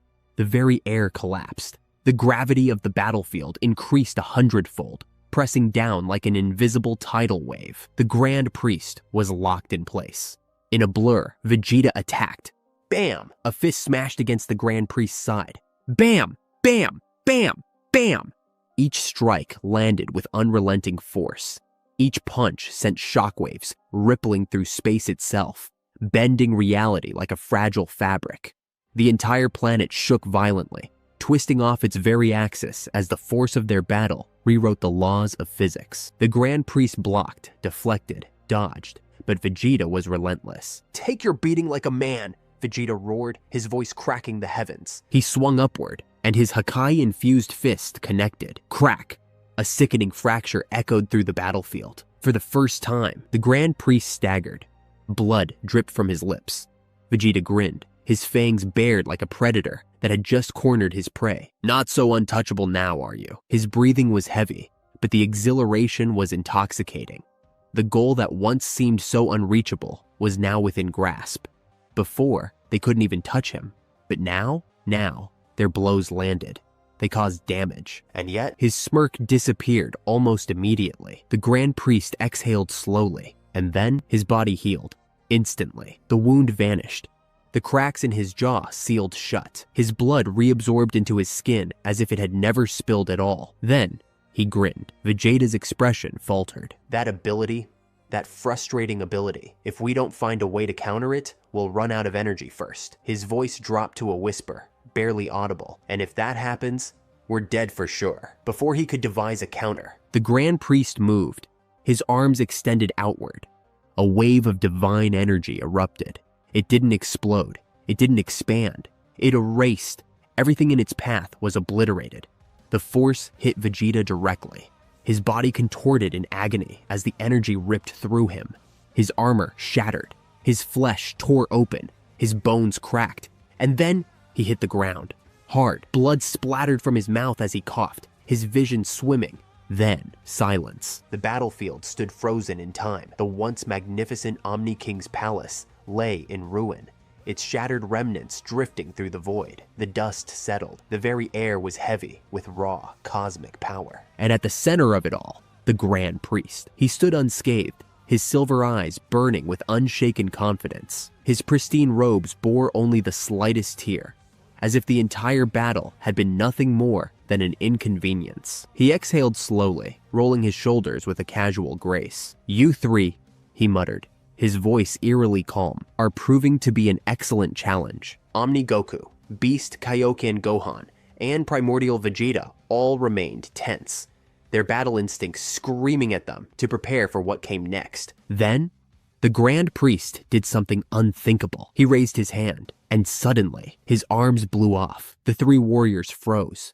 Their minds struggled to process what they had just witnessed. "Did he just—" Goku began, but he never finished the sentence. The Grand Priest's entire arms had disintegrated into pure energy, ripped from his body, destroyed. And yet, he did not react. There was no pain, no hesitation, no struggle. Instead, before their very eyes, his arms regenerated instantly. The divine flesh reformed as though it had never been lost, his fingers flexing effortlessly. He turned his palm upward, inspecting his own restored body. A cruel smirk touched his lips. Gohan's stomach twisted. "He really is immortal, and he can regenerate instantly." His breath was uneven. "How can we stop something like this?" The Grand Priest clasped his fingers together and let out a mocking chuckle. "Let's take this to the next level, shall we?" Then, he vanished. Omni Goku barely had time to react before a fist buried itself into his spine.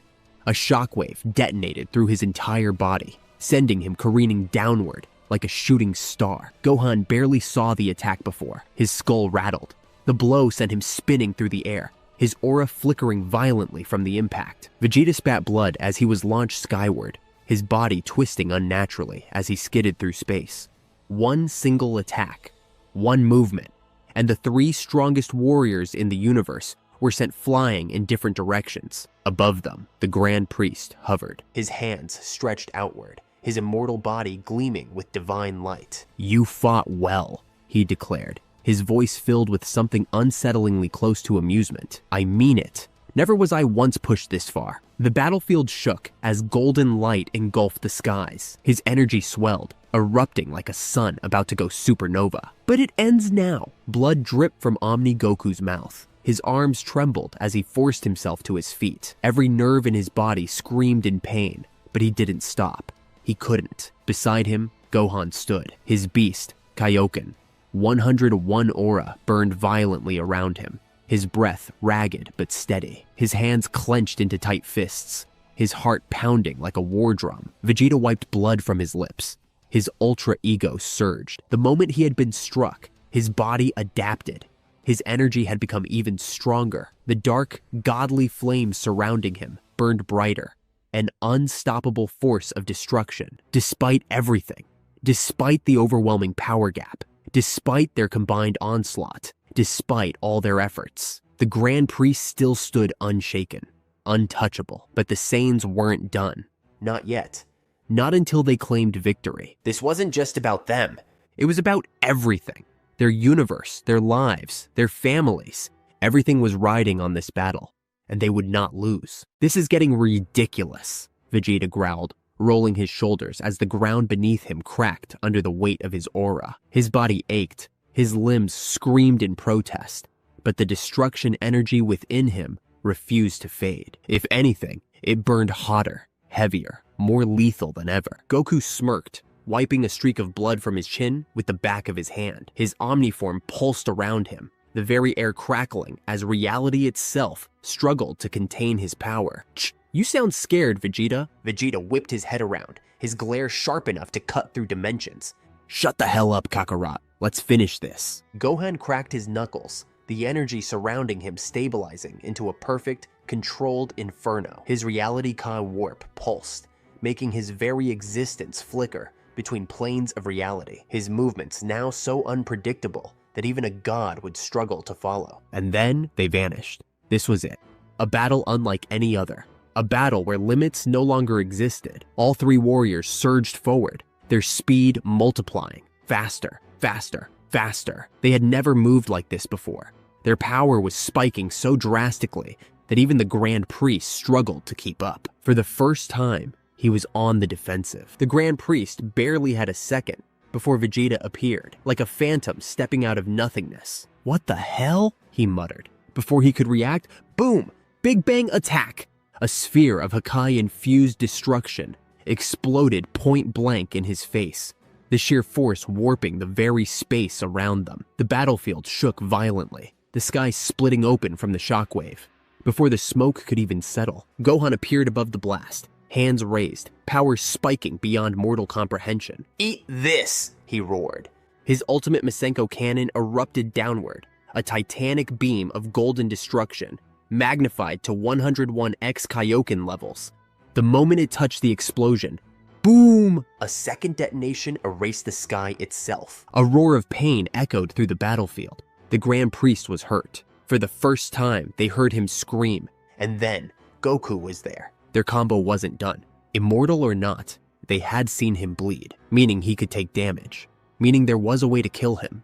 They just had to find it. From behind, Omni Goku teleported mid-movement, using instant transmission to position himself directly behind the Grand Priest. A smirk spread across his face.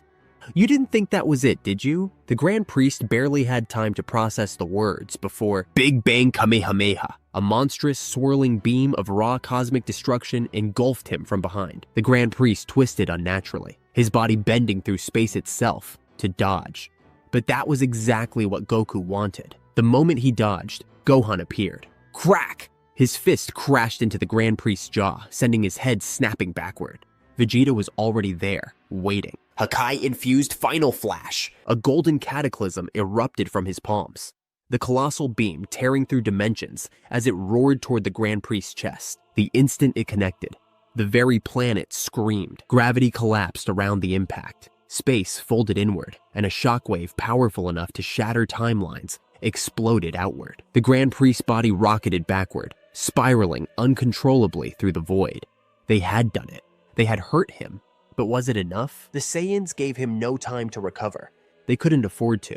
They knew the Grand Priest's regeneration was a problem, one of the greatest threats they had ever faced. If they let up even for a second, he would heal completely. So they did the only thing they could.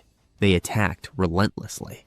Vegeta's Dark Siphon was working, leeching divine energy from the Grand Priest with every second that passed. Gohan's ki threads had also latched onto him, steadily draining him at an alarming rate. The effects were starting to show. They had figured something out. His immortality wasn't perfect. If it were true invincibility, he wouldn't bleed. He wouldn't take damage. But he did. That meant there was a limit. His regeneration was fast, but not instant. And if his stamina and energy dropped enough, his healing would slow down. That was the key. But the real question was, how did he regenerate? What kind of immortality was this? It wasn't the kind that made him indestructible. It wasn't the kind that made him untouchable. No, this was more like a vampire's immortality. A condition-based type of regeneration. Somewhere in his body, there had to be a core, an organ, something that kept him from dying. If they could find it, they could kill him. The problem, it was all just a theory. And even if they were right, they had no idea which organ it was. But then, something happened. Just as his body was about to crash into the ruined battlefield, he stopped. Not from an impact, not from an attack. His body simply flickered. The entire universe trembled. Suddenly, a pulse of invisible energy erupted from his body. The air warped violently around him. Space itself bent. Gohan's body froze mid-air. Vegeta's muscles locked up. Goku stumbled as his energy flow was suddenly disrupted. The Grand Priest's voice was calm, gravity manipulation. And just like that, all three Saiyans were yanked downward, their bodies smashing into the ground below. The pressure was unbearable. It felt like an entire planet had been dropped onto their backs. The very battlefield sank, compressed under the overwhelming force. The ground beneath them cracked, molten energy surging through the fissures. Vegeta gritted his teeth, his entire body shaking violently. "You think this can hold me?" He forced himself up, and the Grand Priest raised a single finger. Boom! Vegeta's arms exploded. Blood sprayed into the air. His limbs were completely disintegrated, torn apart by an unseen force. Gohan's eyes widened in horror. But then, something incredible happened. Vegeta's arms began to rebuild themselves. His muscles, bones, and skin regenerated before their eyes. It wasn't his power. It wasn't the Grand Priest's regeneration. It was Gohan. From the very beginning of the battle, Gohan had secretly attached his ki threads to both Goku and Vegeta. They hadn't even noticed. It was a precaution, a desperate last resort technique in case something like this happened. Using his ki, he reconstructed Vegeta's arms from the atoms still floating in the air. But it was costly. The energy required to do this was astronomical. The moment Vegeta's arms fully regenerated, snap, the ki threads broke. The link between Gohan, Goku, and Vegeta severed completely. Gohan's breathing became ragged. That had drained him significantly. He couldn't use that trick again. Gohan's Kaioken-infused body pulsed violently, adapting to the increased gravitational pressure. His ki stretched outward like a shadow, morphing into a shape that engulfed all three Saiyans at once. It was the same prison technique he had used earlier on the Grand Priest, only this time he used it on himself, Goku, and Vegeta. The ki expanded, peeling itself from the ground and wrapping around them like a sphere. Inside, they felt weightless. The Grand Priest's gravity manipulation couldn't affect them inside the Kai prison. Gohan gritted his teeth, stabilizing his energy. "Thanks," said Vegeta, his voice gruff but appreciative, as he walked over to Gohan, who was still on the ground, his body heaving with exhaustion. The battle had drained nearly every ounce of his stamina. The abilities he used to rebuild Vegeta's limbs had pushed him past his limit. If it weren't for the latent ki in the planet's atmosphere, he would have collapsed back into his base form instantly. Without hesitation, Vegeta extended his hand and placed it on Gohan's shoulder. A faint purple glow pulsed around his fingers as he activated Spirit Fission, transferring a portion of his energy into Gohan. Warmth surged through Gohan's body, his breathing steadied, and the strength in his legs returned. "Shh, don't fall behind now, kid," Vegeta scoffed, crossing his arms. Despite the energy transfer, his own reserves remained untouched, thanks to the overwhelming synergy of dark siphoning and his still active Ultra Ego form. At this moment, among them all, Vegeta had the highest raw energy and stamina. Gohan excelled in healing and energy conversion. Broly was unmatched in sheer brute force and durability. And in terms of raw power, Goku still reigned supreme. Gohan clenched his fists, regaining his stance. But the moment he did, his body trembled. His own prison break ability was still siphoning energy from him. His face twisted in frustration before he let out a breath and forcefully deactivated it, allowing himself to stabilize. Then, it happened again. The gravitational pressure crashed down upon them like an invisible tidal wave. The air distorted. The ground cracked. Their bodies tensed under the oppressive force. "It's about time I try this. Hopefully it works," said Goku, his voice low but resolute. His omniform aura burst open like a dimensional rift, waves of energy expanding outward. His silver and blue flames danced like a living entity, tearing apart the battlefield's fabric. "Kaioken times 100! A sonic boom followed his words as his aura turned crimson, colliding with the cosmic energies around him. Space itself warped, everything shifting as his power defied reality. The Grand Priest's calm, unreadable expression finally wavered. His eyes narrowed. "What?" he muttered, his voice betraying a hint of disbelief. He turned his gaze toward Goku, watching as his body bulked slightly. Yet, his speed hadn't diminished. No, it had multiplied. Then Goku moved. A flicker, a blur.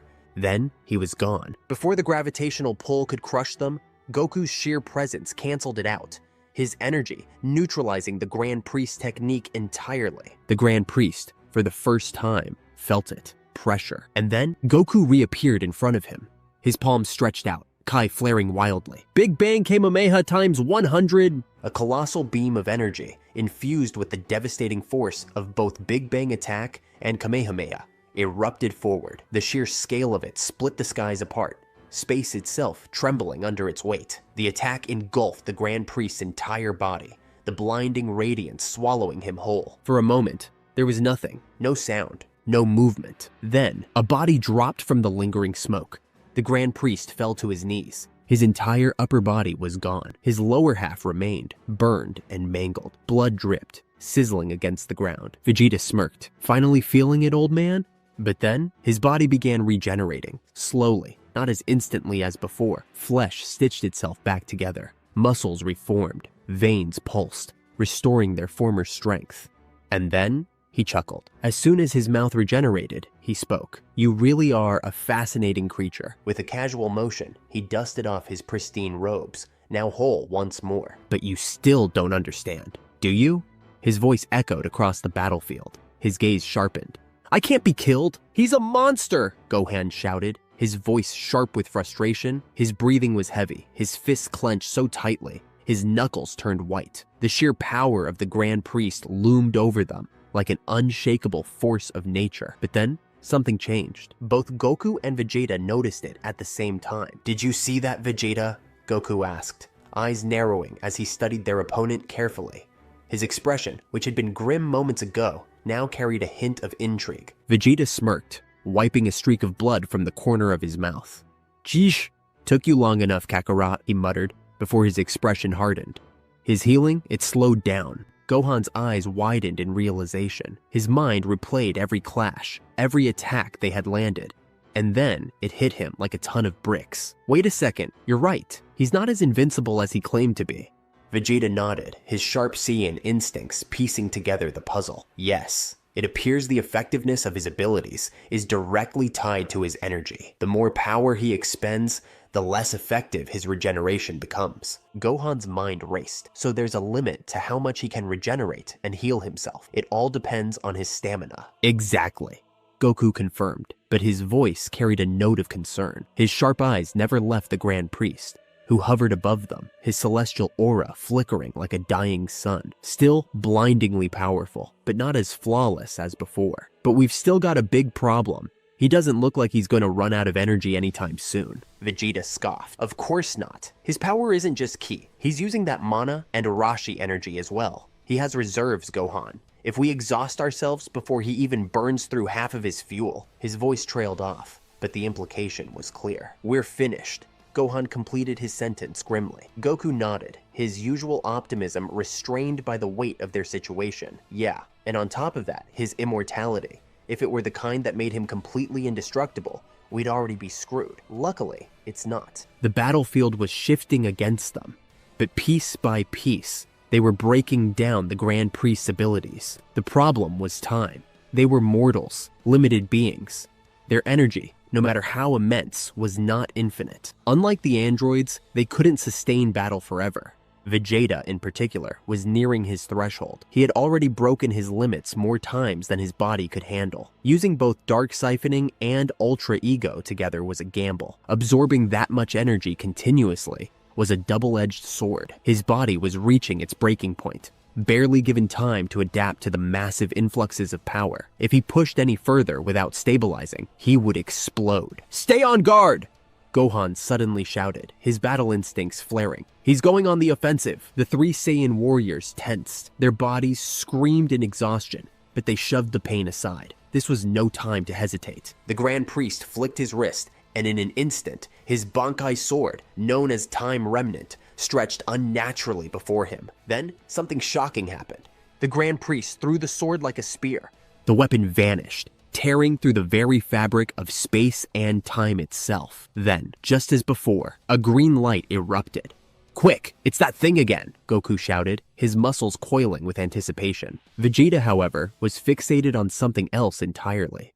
A strange sensation coursed through him, something unfamiliar, yet eerily natural. It was his demonic side. For the first time, Vegeta felt a connection to time itself. It was subtle, like the whisper of a forgotten instinct buried deep within his blood. His primordial heritage was awakening more and more, unlocking powers he never knew he possessed. This was exactly what Azazel had warned the first mortal, Zarama, about. His words echoed in a distant memory. If a hybrid of these two bloodlines is allowed to mature, he will unlock the evolutionary paths of both his races. Vegeta's eyes gleamed with realization. He understood now. He wasn't just a Saiyan. He wasn't just a demon. He was both. And in this moment of desperation, he had unknowingly stumbled upon a forbidden power. one wielded only by the likes of the primordial demon gods Mephistopheles. The air around him distorted, his heartbeat slowed. The world itself seemed to freeze. Then, as the Grand Priest's Time Remnant sword neared him, Vegeta's lips parted. Time skip. The Time Remnant sword lunged forward, its gleaming edge slicing through the air at impossible speeds, targeting Goku first. Goku's eyes widened in shock. The sheer speed of the blade was unnatural, almost like time itself was bending around it. His body moved on instinct, arms snapping up to guard. But the sword, something was off. The tip of the blade struck forward, but instead of piercing Goku's flesh, it punctured the sky itself. A sharp crystalline shatter echoed through the battlefield. The very fabric of reality cracked like glass, splintering into an endless void. The sword vanished, slipping into something beyond normal time, something forbidden. Then it happened. The air froze. Everything, every breath, every movement came to a dead stop. It wasn't just time being rewound like before, it was being fast-forwarded. And just like that, 10 seconds into the future, the Grand Priest was already behind Goku, his grip firm around the hilt of the Time Remnant sword. The blade was already swinging down, a flawless execution, a strike that had already happened. It was over, or so it should have been. But in that precise moment, 6 seconds ahead of that future, Vegeta moved. His body flickered, warping in and out of existence. His very presence was a contradiction, an anomaly in time itself. The impossible was happening. For the first time ever, Vegeta activated Time Skip. A violent rupture in the timeline sent shockwaves through existence. Crack! Vegeta appeared beside Goku in the temporal future, his hand already gripping the Time Remnant sword, stopping it mere inches from slicing Goku's head in half. But at a cost. Vegeta's palms bled, deep gashes forming as the sword vibrated with unstable time energy. A sickening quaking sound filled the void, a collision of future events clashing against each other. The air around them warped and twisted, reality itself protesting against the violation of time's fundamental laws. This was why time manipulation was forbidden, and the Grand Priest knew it. A dark realization settled on his face as he took in their surroundings. His normally serene expression turned grim. They weren't in normal space-time anymore. They were inside the temporal zone, a place that should not exist in any reality, a place that could only be accessed when demonic and angelic time energy collided, a place that should have remained sealed for eternity. And yet, here they were. The sky was no longer a sky. Instead, an infinite cosmic sheet of pure energy stretched across existence. It pulsed, rippled, and swirled with every color imaginable, and even some beyond mortal comprehension. Goku, still recovering from nearly being erased from time, looked around in stunned silence. Where are we? Vegeta was speechless. His piercing onyx eyes were locked on the enormous energy sphere before them, a swirling mass of timelines, some shattered, some whole. And then he saw something impossible. Within the shifting tides of existence, he could see different realities, different timelines, alternate events swirling in the sphere, like a living history of everything that had ever happened, or could have happened. His breath caught in his throat. His voice came out in a whisper. What is this place? For the first time in his life, Vegeta was looking at something he couldn't comprehend, and the Grand Priest, for the first time ever, he looked afraid. We aren't supposed to be here. We've seen too much, the Grand Priest murmured, his voice filled with something rare. Concern. His grip on the Time Remnant sword tightened as he slowly tilted it backward, the blade beginning to spin. A deep, otherworldly hum filled the void around them, resonating with something beyond mortal comprehension. A green glow pulsed from the sword, wrapping around Vegeta like ethereal chains. For a moment, Vegeta froze, his entire body caught in the hypnotic pull of the divine energy. His mind, sharp and battle-hardened, was still struggling to grasp the cosmic enormity of the place they had stumbled upon. It was beyond even his understanding, a realm where all existence, past, present, and future intertwine. But the Grand Priest didn't hesitate. Without another word, he allowed the green light to envelop himself as well, because what he had seen was a grave offense. This place, the temporal zone, wasn't meant for the eyes of any being, not even Zeno himself. It was a place that existed outside of time, a sacred foundation of reality itself, the first timeline, the core of all existence. The only solution was to erase this moment from happening, to rewind time to before this entire event ever occurred. And so he did. Time unraveled, like ink being washed from a scroll. Everything reversed in an instant. Reality itself folded backward, space and time compressing, events snapping into precisely the same sequence as before. Once again, Goku raised his arms in a defensive stance. Once again, the time remnant sword surged toward him, its bladed tip cutting through reality. But this time, the green glow flashed again, but something was different. Everything was in a loop. The Grand Priest's expression hardened. A mistake had been made, one he hadn't foreseen. He had known that Vegeta carried demonic blood, that his hybrid nature granted him abilities far beyond normal Saiyan evolution. But what he hadn't expected was for Vegeta to adapt to time skip this quickly. Vegeta's sudden mastery of time manipulation had allowed him to enter the temporal zone, a blind spot in the Grand Priest's own foresight. That event, that entire revelation, had been unseen even by him. He couldn't allow that knowledge to exist. And yet, there was a problem. Because the Grand Priest himself had witnessed this forbidden place, he couldn't just rewind time normally. He too was forbidden from remembering what he saw. This meant that if time rewound normally, events would simply repeat as they had before, which meant they would end up in the temporal zone again. A paradox, a cycle that could repeat infinitely, a flaw in the Grand Priest's otherwise perfect plan. So, he made a decision, a time loop. Before the sword could activate its ability, time would loop. 50 times. 50 exact repetitions of this moment. And with each loop, the sword would fracture more and more, until, on the 50th cycle, it would shatter completely. And when that happened, this event would permanently cease to exist. None of them, not Goku, not Vegeta, not even Gohan, would remember what the temporal zone looked like. Only the Grand Priest would retain knowledge of its existence, but only as word of mouth, a story told to him by Zeno. No visuals, no first-hand memory, only legend. And so, time looped. Once, twice, 10 times. Each time, the sequence repeated flawlessly. Goku raised his arms, the sword moved, the green light flashed, and time reset. Again, and again, and again. By the 49th loop, the sword was cracked. By the 50th loop, it shattered. A violent explosion of temporal energy erupted across existence. A shockwave of pure time energy radiated outward, washing over everything in creation, erasing what was never meant to be. Gohan's instincts screamed at him. Something was wrong. The air was warped, thick with an unseen energy that didn't belong. His eyes sharpened, scanning the battlefield. The very fabric of reality had shifted, but no one else seemed to notice. He wasn't going to take any chances.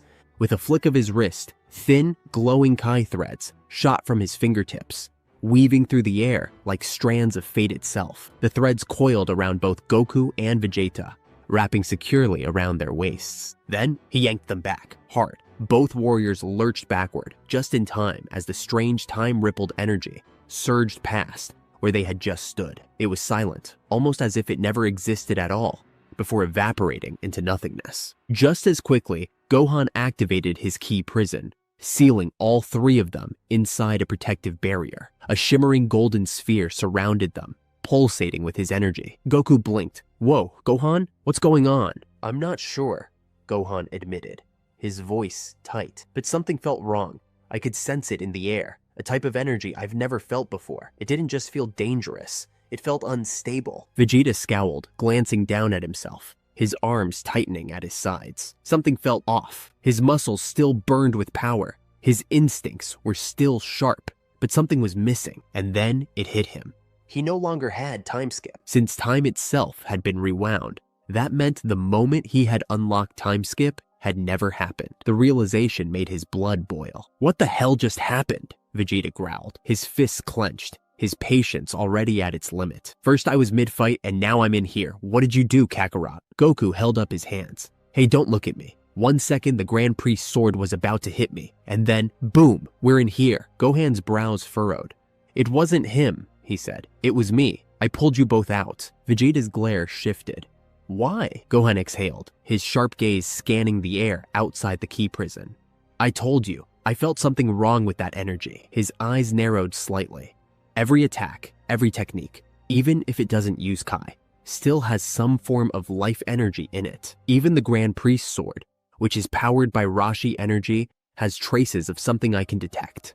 And whatever that was, he gestured to the energy that had vanished. I wasn't gonna risk it. Vegeta gritted his teeth, realizing Gohan's quick thinking may have just saved them. But something still didn't add up. Not far away, the Grand Priest stood frozen, his fingers twitching as his cold gaze remained fixed on the empty space before him. His sword was gone, not shattered, not broken, gone. His expression darkened. My sword, he murmured.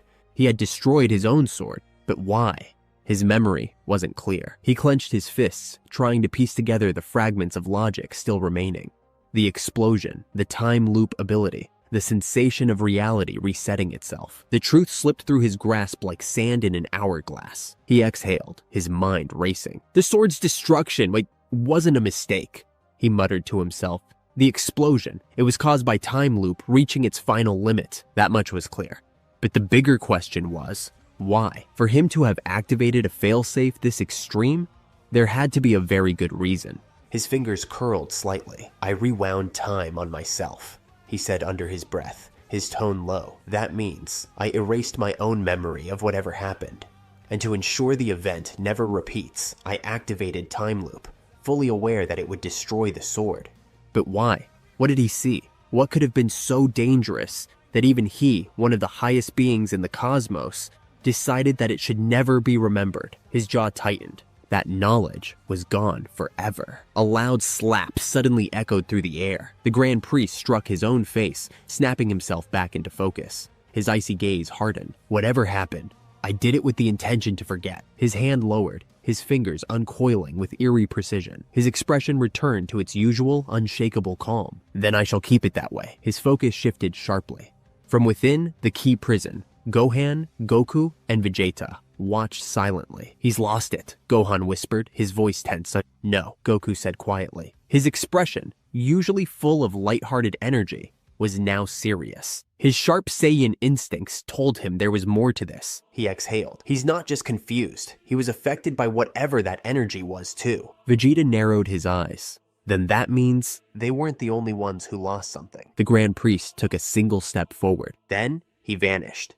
A streak of light cut through the air like a thunderbolt, the sheer force of his movement shattering the empty void around him. In the blink of an eye, he was upon them. It's time I end this, he muttered. His expression was blank. His fists were clenched.